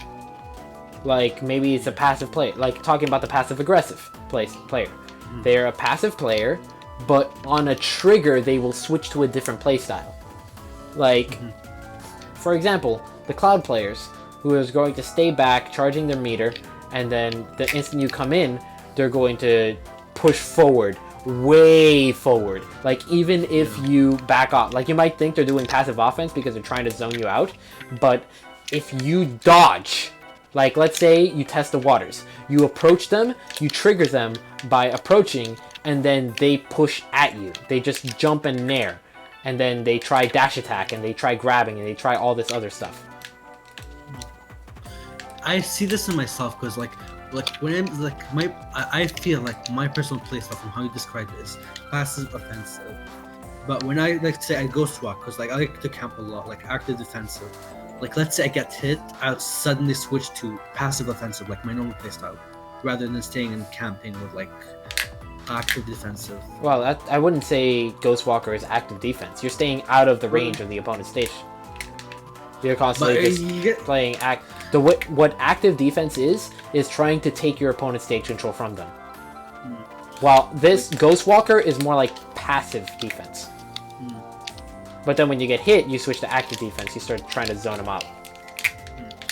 But yeah, it's like my playstyle switches a lot. But if that's the case, then my playstyles, I feel like my playstyle is overly active, which is why active offensive like rushdown, especially like Fox and stuff, ruins me at times. Yeah, because he's hitting you with a stronger active defense. That's another thing. A lot of these playstyles can get beat out by stronger versions of themselves. Like, for example, let's say I am Mario, and I'm trying to play I'm trying to play passive offense. But I'm trying to play against Shulk. So, essentially, I'm spacing out back airs, but then Shulk just spaces out attacks. And Yeah, I get that. Shulk's Like, got ridiculously long range. Mario's going to get beat out unless Mario's way too close, which means Shulk isn't using his threat zones well enough. So it's like Roy back airing and Marth back airing. It's like, yeah, it's like if you space right, the Roy can't get in. Or It's like here's the another Roy- example. Let's say you're trying to space out against Sheik, but then Sheik takes a step back and starts throwing needles. Her passive offense is better than yours is ever going to be. So if you keep playing passive offense, you're going to get hit by needles. It's not going to be fun. So, besides that,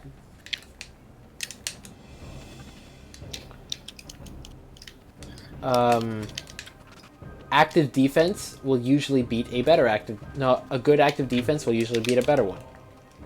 Okay, yeah, because like if you're an even ground, if one's better than the other, it's something.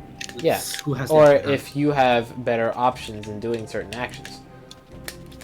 Yeah, it's For example, Mario, Yoshi, those characters, they can jump, air dodge, and they can attack out of their air dodge nest as well. And that gives them so many options that normally, like a character like Shulk doesn't have. The only thing Shulk can do in that kind of way is, like, for example, air slash out of this. And that's a very risky option. So it's like two people have the exact same sword, have the same techniques, but one has better control than the other. It's more like one has better options than the other. Like one makes better decisions, like what sword strike to use at a time rather than one. Well, if they have the same sword strikes, then it's just a matter of being the better player, and that's a tie. That's a tie situation. I'm talking about when characters have different options, and one character's options beats another character's options.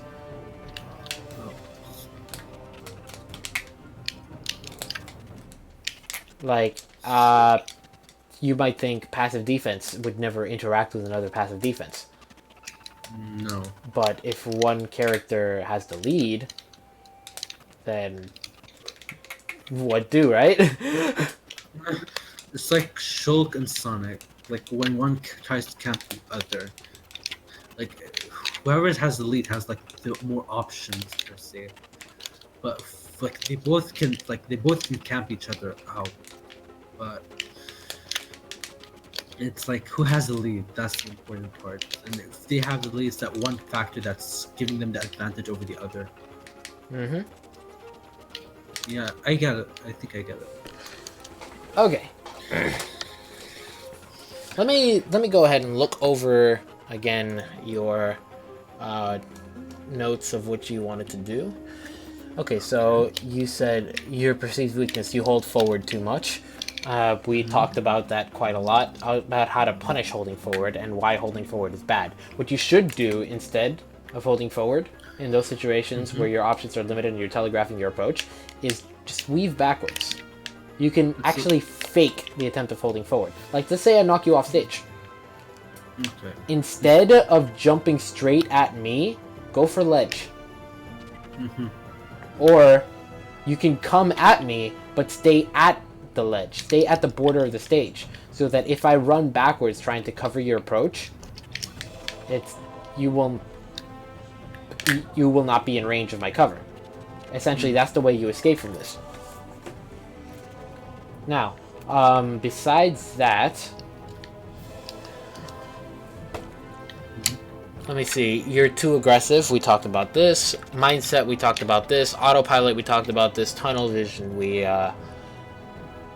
kind of talked about this. Essentially, just don't. That's the best thing I can say about tunnel vision is don't recognize when you're doing it and stop. Yeah. It goes into autopilot a lot. You want an option so badly, you're gonna keep trying. It's not gonna happen. Just play according to the situation. Don't fish. That's the biggest thing. Yeah. Don't fish, because if you fish, even if you fail the situation, even if you you have multiple opportunities to get the situation, you end up teaching your opponent that this is what you want. You condition them to avoid the very thing you're tunnel visioning for. And that's not what you want, unless you want the condition. I mean, in which case it's not tunnel vision, it's crafty manipulation, you know? Yeah. So, but personally, from what you've told me, I feel like once I've taken these into account, I won't really look for the fishing. You know, it's like it'll be in the back of my mind. It won't be like, yeah, this is your aim. This is your aim. You have to get this. You have to get this. You know, it's like a Ganon only going for style league or something like that. Yeah. A Falcon wants to down throw you, which isn't even true. Or you want to always go off stage and get the dare. You don't have to. Let me show you a really powerful option, by the way, at the ledge. Okay. You've probably seen me do this a lot before.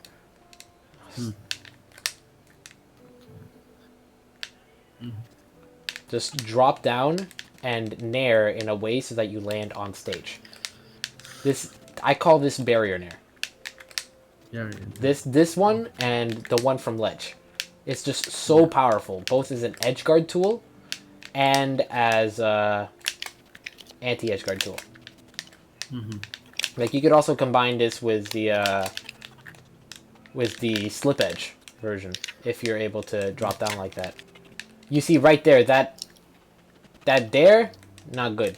Don't fish for that. Don't autopilot for that. Yeah. I know you're just pressing buttons right now while we're talking, but Yeah. Okay, so that covers it, right? For in terms of my notes, or is there more you have to teach? I mean, you wanted to talk about certain matchups. We didn't really get to. Oh yeah. We talked about Charizard.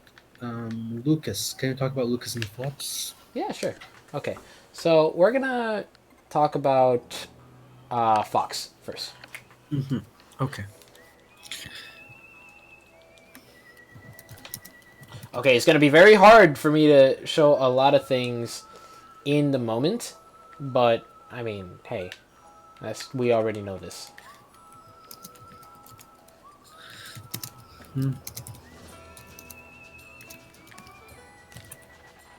Okay. So let's talk about this one.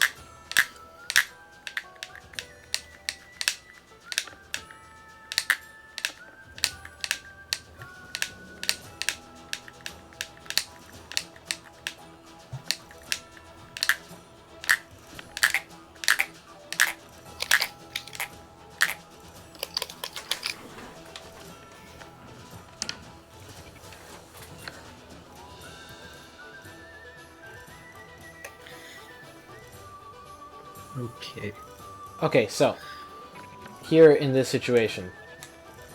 Okay, so Fox. One of the most important things to understand about a matchup is what options your opponent has and what they want to go for. So we're gonna go ahead and start with that. So one of Fox's main combo starters. This goes in contrast to almost every other character in the game. Fox is like Meta Knight, Samus, all those guys, where dash attack is a combo starter. If Fox lands dash attack, you're eating this. Yes. And you can't air dodge out of that because you're going to get caught. Now, there is theoretically something that you can do though, which we're going to talk about. Let yourself reset. Okay, so this is theoretical, and it's probably not going to work on Wi-Fi because Wi-Fi is stupid. But Shulk is unique in that he actually might have an option to escape from this nonsense. One is Shield Art. which, I mean, goes without saying, you can counter out of this at low percent. But even at high percent, you can potentially Malk air dodge out of the up tilts. Yeah, that works for me. I like to. I wave down. I wave bounce at times, so I'll just let the invincibility go. Like, try it here. Okay, wait. What? Just what? Like, disable an art and then try to air dodge. Activate an art and try to air dodge out of it.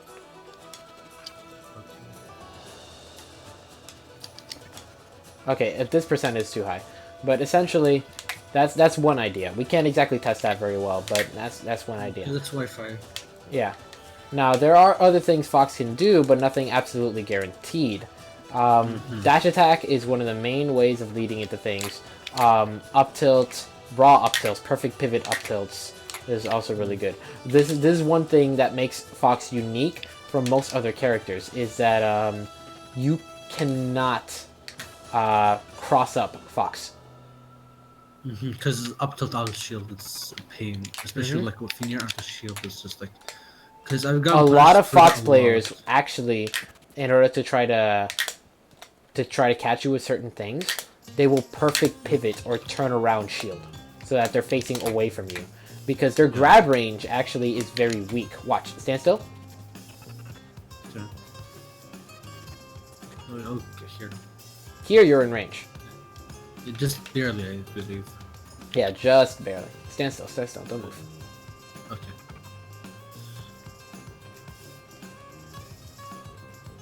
Yeah, I see it. Fox's grab range is ridiculously weak. The only reason I grabbed you there was because you put out your hand. So, Fox's up tilt though, it's pretty long range. So this is a ridiculously powerful action. It's frame 11 out of shield drop. And so you have 10 frames of landing leg, then tilt to react, and the landing, it's... You're gone. It's over. Yeah. Because it's like...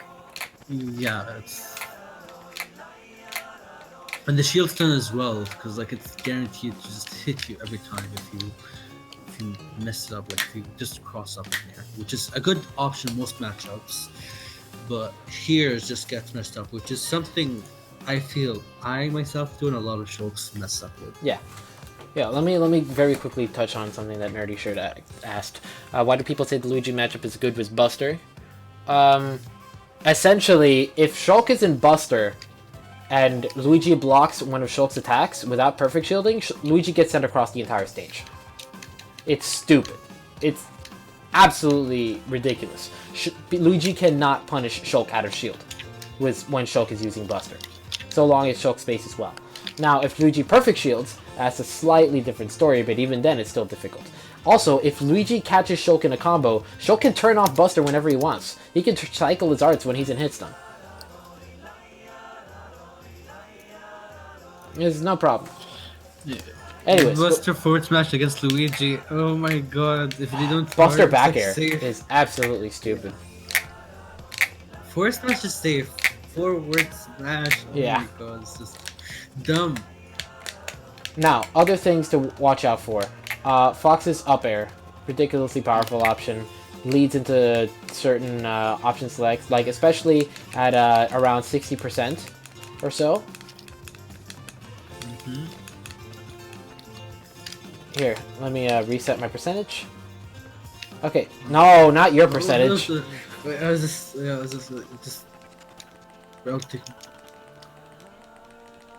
just up smash me or something. Should work. Okay, now, at this percentage, Fox has certain traps like up tilt to up air, which I'm not a Fox main, please forgive me. Yeah, I get. Yeah. And you can air dodge out of that. But if you air dodge, Up tilt. he'll just up tilt again, and then go for it again, and then up tilt Vortex. again, go for it again. This is the vortex. In this position, this is where Malk air dodge saves your life. Now, other things besides that. What you want to watch out for most are Fox's kill confirms. Keep in mind that Fox cannot kill you off a grab. He absolutely cannot kill you off a grab. The only thing he can do is put you in a bad position. So, From this percentage, when you're in this percentage, you want to avoid getting hit with certain follow-ups. From this percentage, this thing hitting in the right position to send you forward will kill you, because he can combo into up air. If you stay in shield art, often Fox will just run away, shoot lasers, try to force you to approach, use side B to cross you up. Now from this position, if you get jabbed, he can combo it into death. If I'm not good at Fox, but essentially, that is a true combo.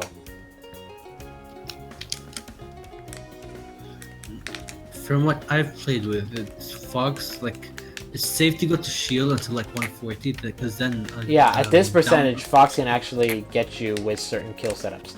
Like, I can kill you with an up air at this percentage. No, If I'm... with shield art, like, down air to up smash kills at 140. Because I remember, like, I'd always switch off to art, like, smash art, and just go for, like, a down rate gen, just because it's Fox. The other thing is, Fox has a lot of positional tools. This is one thing. I feel, actually, that the Fox versus Shulk matchup isn't that bad for Shulk, but the problem is, Fox has such powerful positional tools that makes Shulk really suffer.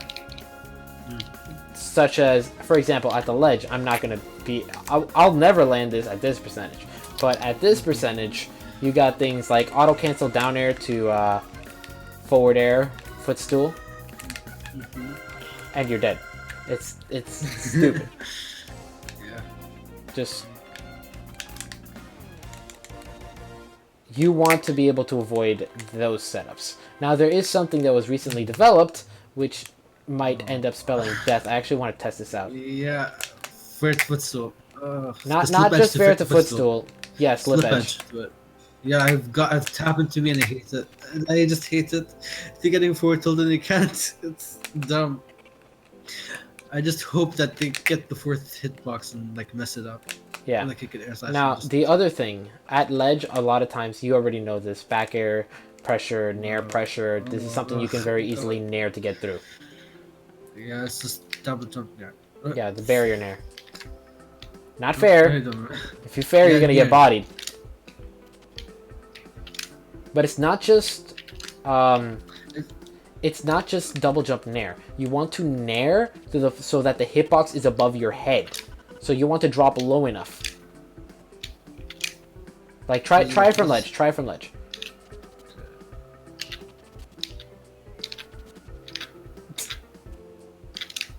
There you go. That's good. That's how you want to do it. By the way, there's one powerful tool that I never see any Shulk players besides me and like a handful of others using. Mhm. The startup snap of air slash. Wait, this just that or Oh, yeah, pretty much that. That one. yeah, that, yeah. That's a ridiculously powerful tool, and very few people use it. You can 'Cause, like, the hitbox comes out from under, right? yes. 'Cause- so It's this comes not. under It's not this because of stuff. the hitbox. It's more so because of the options you have. Like for example, let's say you're in jump art. You drop off ledge, and you double jump to get over the stage.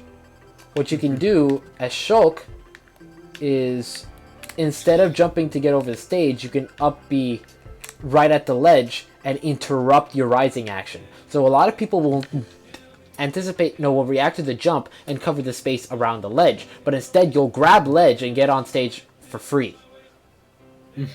Because they just committed to an option. Absolutely free. It's so good. And it's something that very, very few people make use of. One other thing you could do it cloud style, where you can double jump to ledge with an air dodge, and then cancel the air dodge with air slash. And you will snap onto the ledge, where normally you would fall past it. What you can also do is, like, this is an option you can do.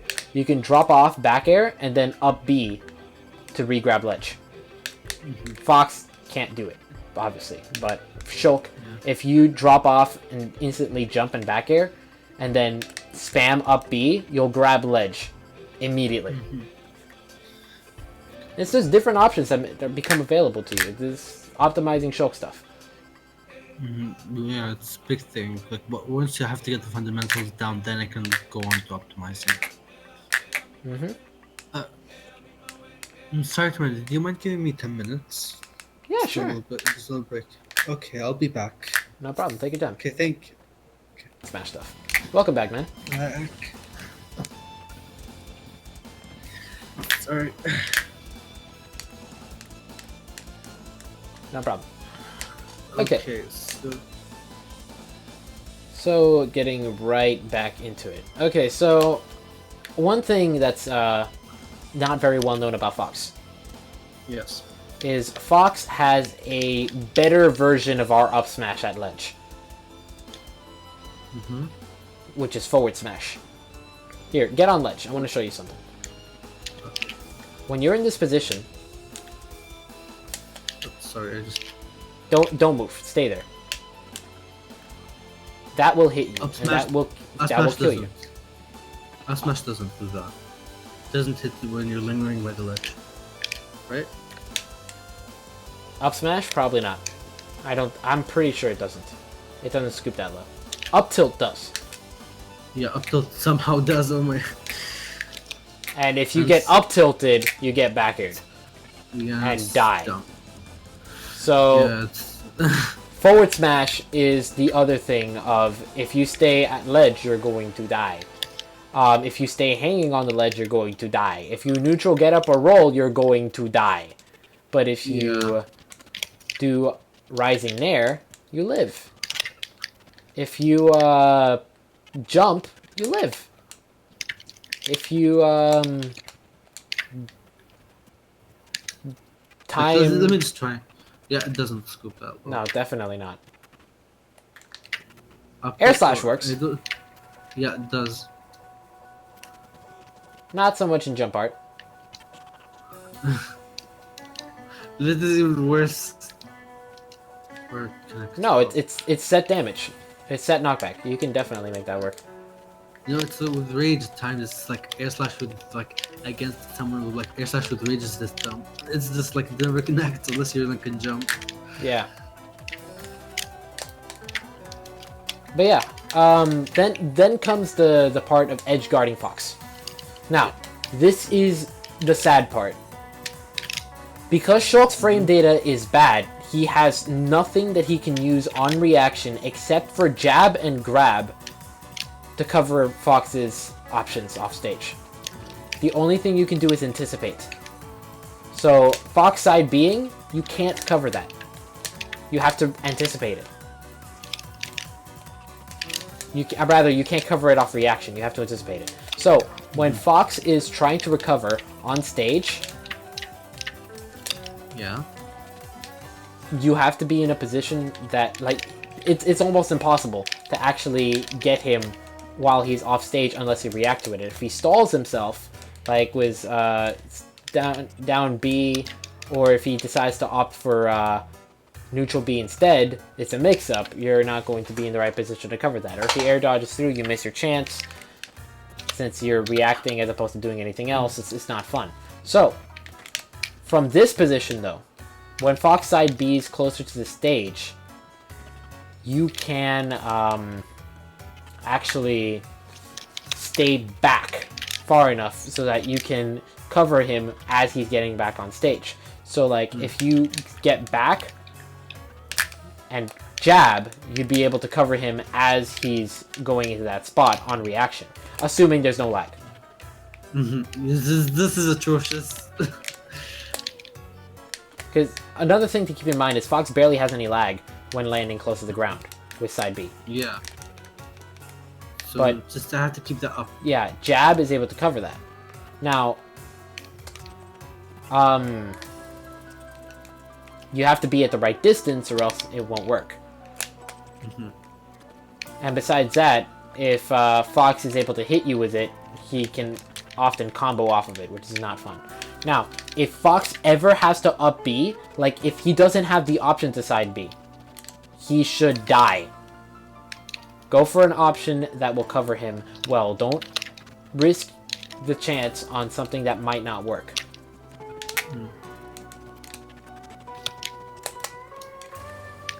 Like that, or like I like this. Yeah, Like when, you can force a stage spike situation. And if they tech it, But they get hit something- by the air slash. yeah.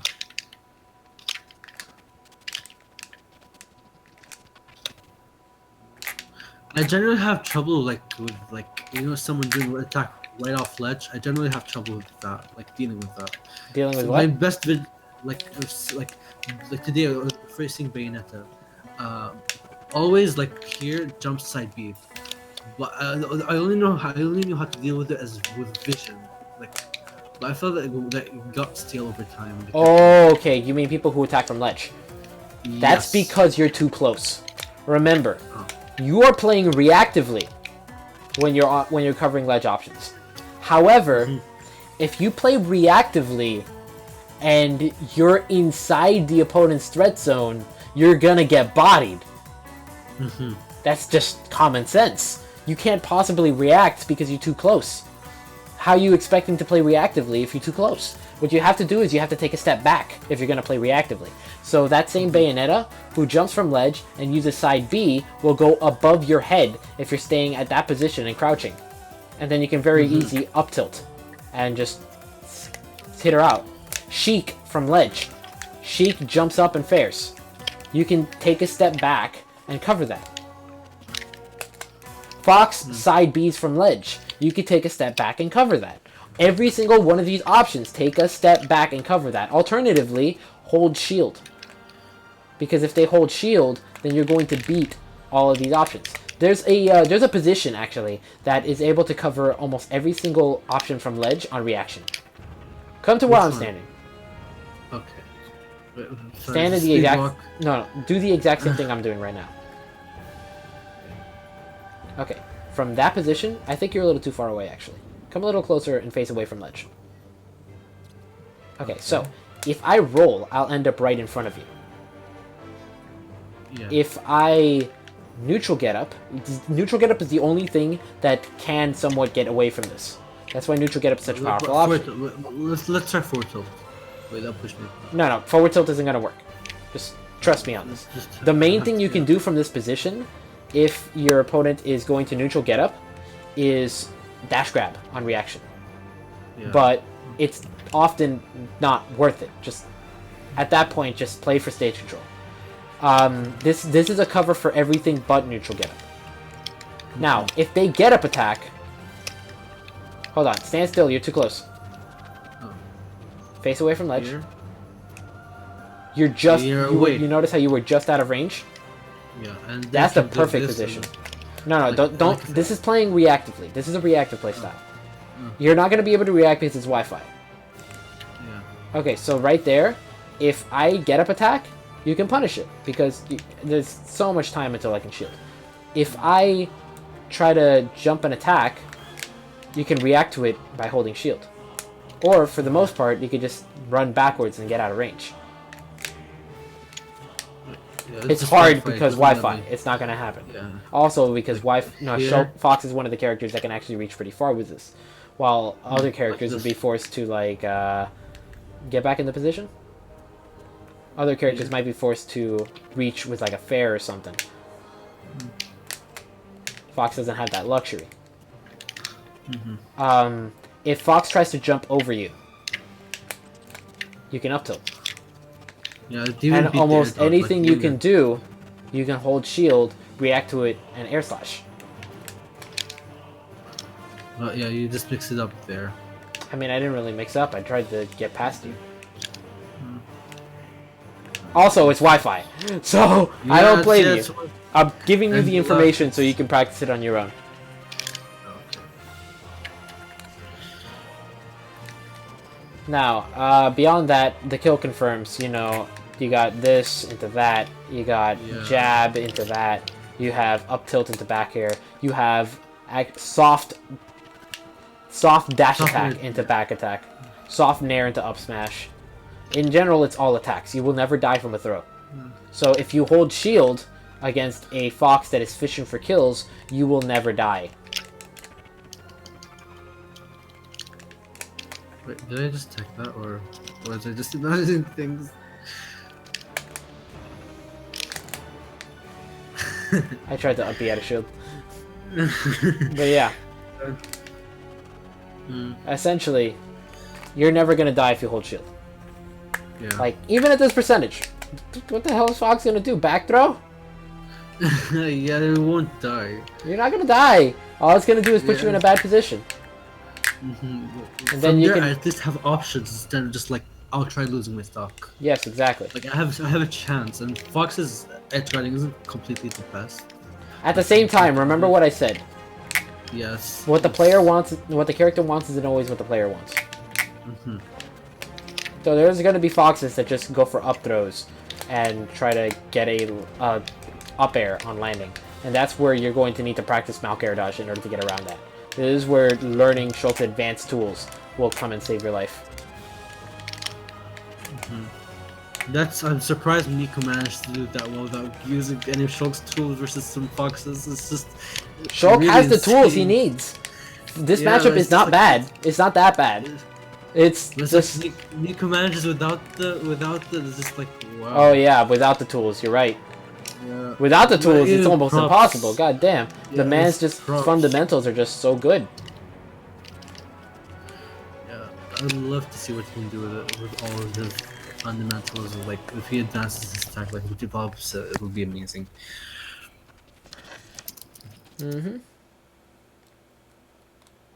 Okay, so moving forward, let's talk a bit about...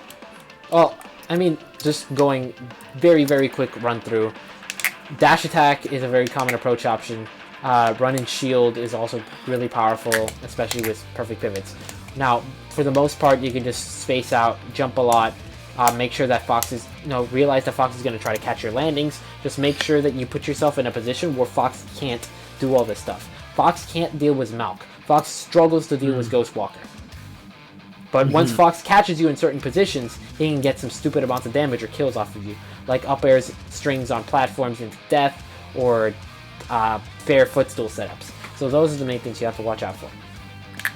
Just stay in a position where you can react, and play smart, play patient. Don't get frustrated. Don't rush into Fox when he starts spamming lasers. Just... Yeah, because like Play- so Laser is a bit annoying at first, especially the beginning of the match. You want to make sure you don't overextend when pushing towards Fox, because that's the main thing Fox wants when he's throwing lasers. When he's shooting lasers, he wants you to overextend when making the approach. Then he can get the dash attacks, the up tilts, all that silly stuff. So if you don't overextend, he can't do that. So if you don't do the privilege, he can't really Yes. mess with it. Now, I'm not saying don't approach, because if you don't approach, you're going to get bodied. But you want to approach in a smart, safe way. You want to use active defense. Don't just rush forward as an attack. You're going to get bodied. Unless you Malk. Then you're fine. Anyways, let's talk about a little bit about Lucas. Yeah, sure. Now this one's a straight up even matchup. This is if it's in anyone's favor, it's in Shulk's, I'd say, but it's not bad for Lucas at all. Lucas can definitely have counterplay, and small mistakes can lead to a ridiculous amount of damage. So I'm not going to say it's in Shulk's advantage at all. It's an even matchup. Yeah. Much better than like Shulk Ness for Ness, because like Yeah, actual Shulk Ness gets bodied. But even then, Ness has counterplay, so it's not that bad for Ness. Now, this matchup, Lucas is a zoner. He's often going to be, oh my god, Yeah, this is worse here. I know how it feels. yeah, essentially, Lucas relies a lot on B reverse, side B, which I'm not going to be able to emulate very well, but I can do this at least. Now, a lot of times Lucas is going to be zoning you with projectiles like these extremely mobile side Bs. And besides that, he's going to be zoning you with Zairs, or sometimes approaching with Zairs. Since Zair is extremely lagless, and he can string off of there. So like he can go there to grab. It's not a true combo. You can air dodge, you can roll, but you can't jump, you can't attack, you can't do anything else. So you need to be aware of that option. Now, other things that will end up happening, if Lucas gets a grab on you, the main thing you got to worry about is the nair follow-up. That's the most common follow-up. And in order to properly escape from this, you have to know how to SDI. It's down, right? It's down away from Lucas. No. It's away from the direction that Lucas is moving in. Okay. Towards the direction that you're in. So for example, if I do it like this... Oh, DDI'd in. Mix me up. Okay. My god, I'm bad. Here, reset your percent. Sure.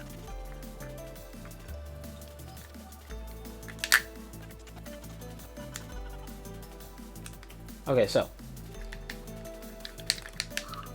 if I were to do the combo like this, my god.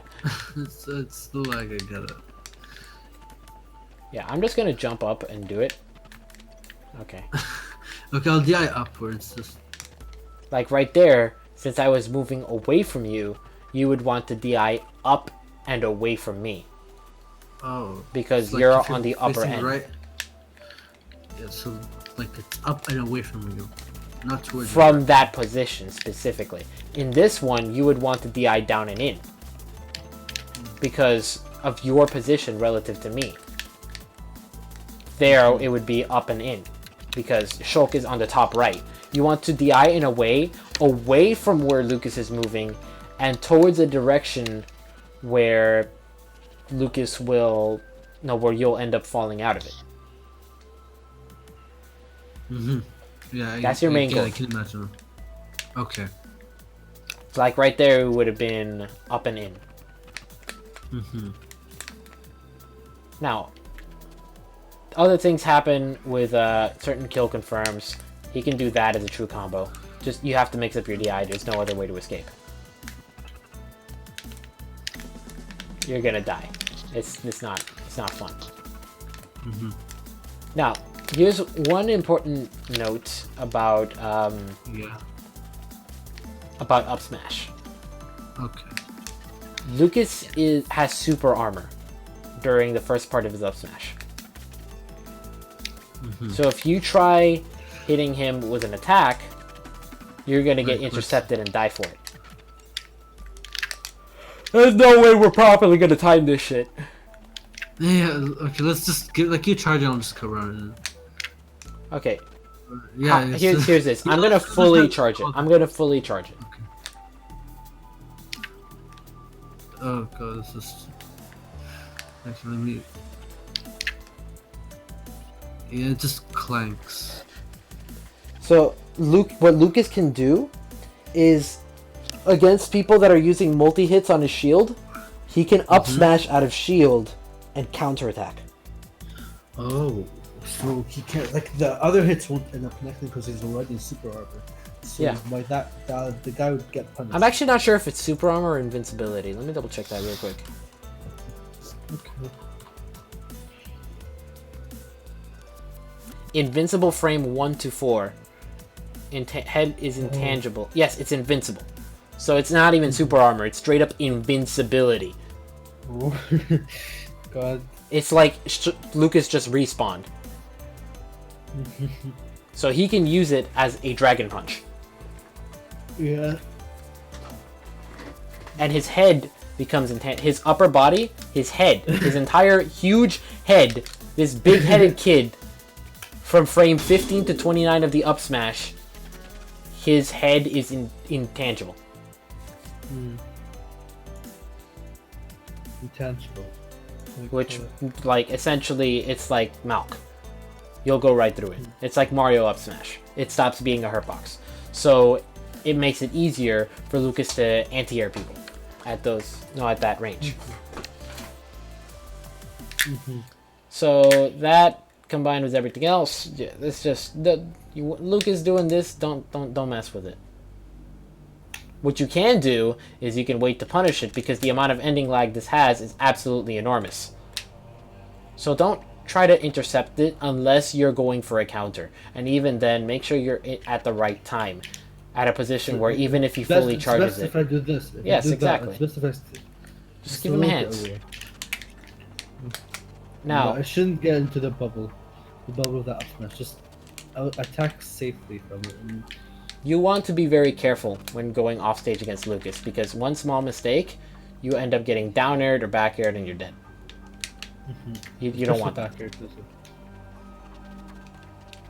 It's Wi-Fi. Don't bother. It's I know, terrible right? Wi-Fi. It's not gonna happen. Yeah. Now, up B is another thing that you gotta watch out for. Because, I mean, he has a lot of lag for it, but essentially, unlike Ness's, this does not go away. You can't go through it. Make sure you maintain your resources till after it stops being a threat. Like your double jump. Like just take it, try to SDI out of it, and double jump later. Okay, I get it. Now, other things. This, to grab, it's not a true combo. You can usually just spot dodge out. Yeah, let's just try. Maybe I should hold DI down. And The problem is you're air dodging. I think I air dodge to the Hold ground. on. That's what I Hold was shield. gonna say. Just hold shield. Actually, land with Near. Okay, actually no. Hold shield, jump out of shield. And keep holding shield. You saw how you were more than capable of pulling up your shield fast enough? Yeah. That means you can spot dodge fast enough. It's not a true combo. But it's going to be tricky to get out of that. So it's not something you want to get hit by. So it's not something like you get from the first shot. Like you have to try a bit. This is exactly what I meant. Yeah, oh God. Be very careful going off stage against Lucas. Don't do it if there's a chance that Lucas is going to be able to get back before you can. And those down air reads, keep in mind how high Lucas can jump. It's Yeah, and he stays up there for a little while. It's not just jumping up. He floats.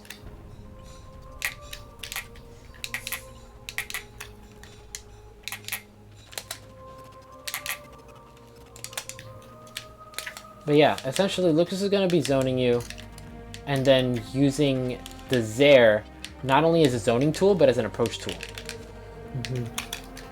From what I've played, speed isn't all that great in this matchup. It's because of your not short hop. bad, but you have to full hop with speed. Like full hop air dodge can allow you to break through a lot of walls. Valid. Oops, it's Wi-Fi. It's Wi-Fi. Now, here's another thing. The main thing. What I was talking to you before the stream started. Lucas will often be, like, especially when you're at death percent, he'll be staying at the ledge so you can't cross him up and waiting in shield. Kind of maybe sometimes zoning you with stuff, waiting for you to mess up so he can get the grab and back throw. Now, he gets away with it because he's got a very safe tether. Now, watch his tether. It's actually super safe to the point that he can actually throw another tether out almost while the first tether is still out. So a lot of people get caught off guard with it. It's still a tether grab. It's slower than most, but it's still faster than almost every, if not every other tether grab in the game. Is this like trying to punish Sonic's up B down air on cancel? Like people get too much. Like people get away with it too much. That's actually something that I can mention real quick. Sonic's up B down air. Once Sonic up B's, he can no longer turn himself around. If he down airs, it has to be facing forward. Yeah, backslash. Backslash is an option. Lingering nair is an option. You can just do so much. Once he gets past the point of no return, he can no longer down air without being super unsafe. So at that point, you don't really have to worry about it unless the man is the baldiest man in the face of the earth.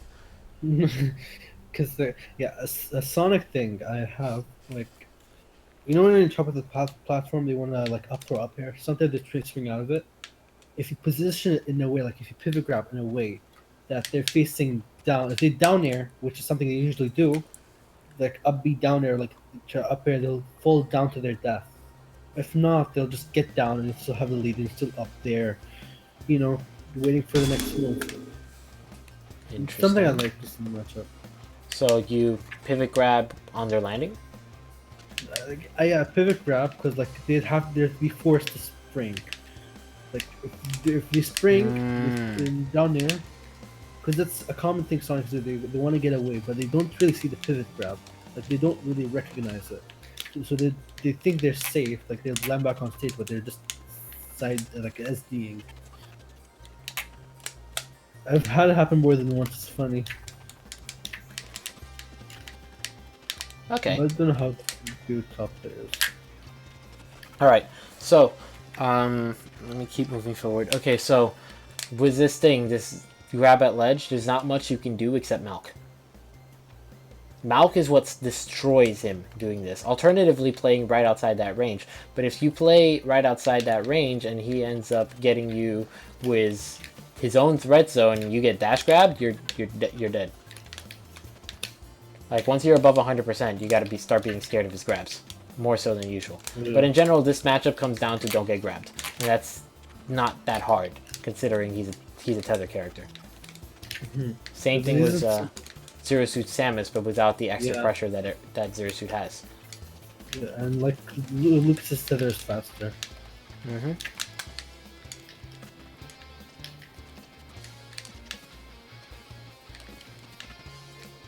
It's this position, and then you can. No, it's here. Yep. It's the healing for that. Roll. Let's get up. Jump. Don't forward tilt for the neutral get up. Not neutral get up, do it. Get up attack. Oh yes. Or dash grab. Get whatever you want. You could honestly rush up and up smash with the amount of time you have from there. Yeah. Okay. Now, I think that pretty much covers it for Lucas. Just respect the options that he has. Don't go off stage stupidly. Master Malk to get around these shenanigans. And realize that the risk reward of getting hit with grab or anything else is pretty high. So he's always going to go for the grab almost. And if he goes for anything else, you're safe. So just keep milking. Doesn't matter, right? Just make sure you don't mess up. That's why you have to master Malk. You can't just do it. Yeah, it's like something you have to be consistent with. Okay, so I think we've been going for a very long time with this. Might be time to call it for now. Later on, if there's any replays that you want to send, feel free to do so. Just give me a second. If there's any last minute questions you want to ask, feel free to do that as well. Just give me 2 minutes. Sure thing.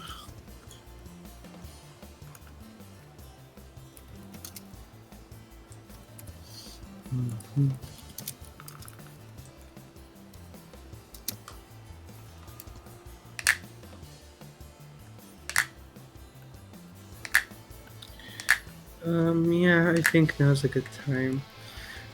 Yeah, I think that's about it. That's gonna be the end Yeah, of it. that's been a 4-hour lesson, I believe. Yeah, I don't know. We started at 5:50, ending at that's 4 hours. Okay, well we got a lot covered. There's a lot that you're going to need to look into, and yeah. Anyways, I hope you enjoyed the lesson. It's been very lengthy session. Yeah, I've really loved how this went. Glad to hear, man. Yeah, well then, see you like whenever. Like I'll just get back to it later. Yeah, for sure. All right, take care of yourself, Okay, man. Okay, you too. Bye.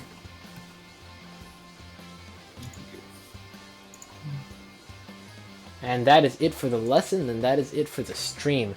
It's quite a ridiculously long session. I prepared for a 2-hour lesson, not a 4-hour lesson. But hey, we take what we can get, and I'm very thankful to Grexin for the $100 donation. So,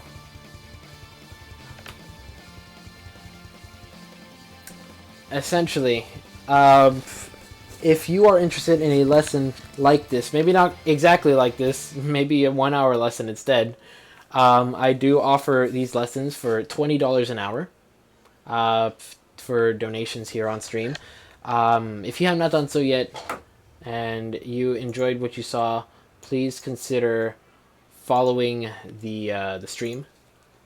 I usually stream Wednesdays, Thursdays, and Fridays, though I am probably going to be doing a stream tomorrow, which is going to be a well, maybe I'll do some Smash, but I actually really want to stream this game that I got. But yeah, besides that, follow the stream, follow Twitch, all details down here. VOD will be uploaded to YouTube, so definitely check that out.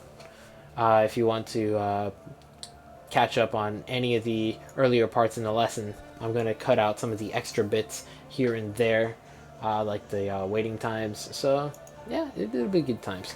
But yeah, thanks a lot for watching, guys. Hope you enjoyed. It's been a long stream, so I'm gonna get some well-earned food. In the meantime, hope you guys enjoyed, learned a lot. Take care of yourselves.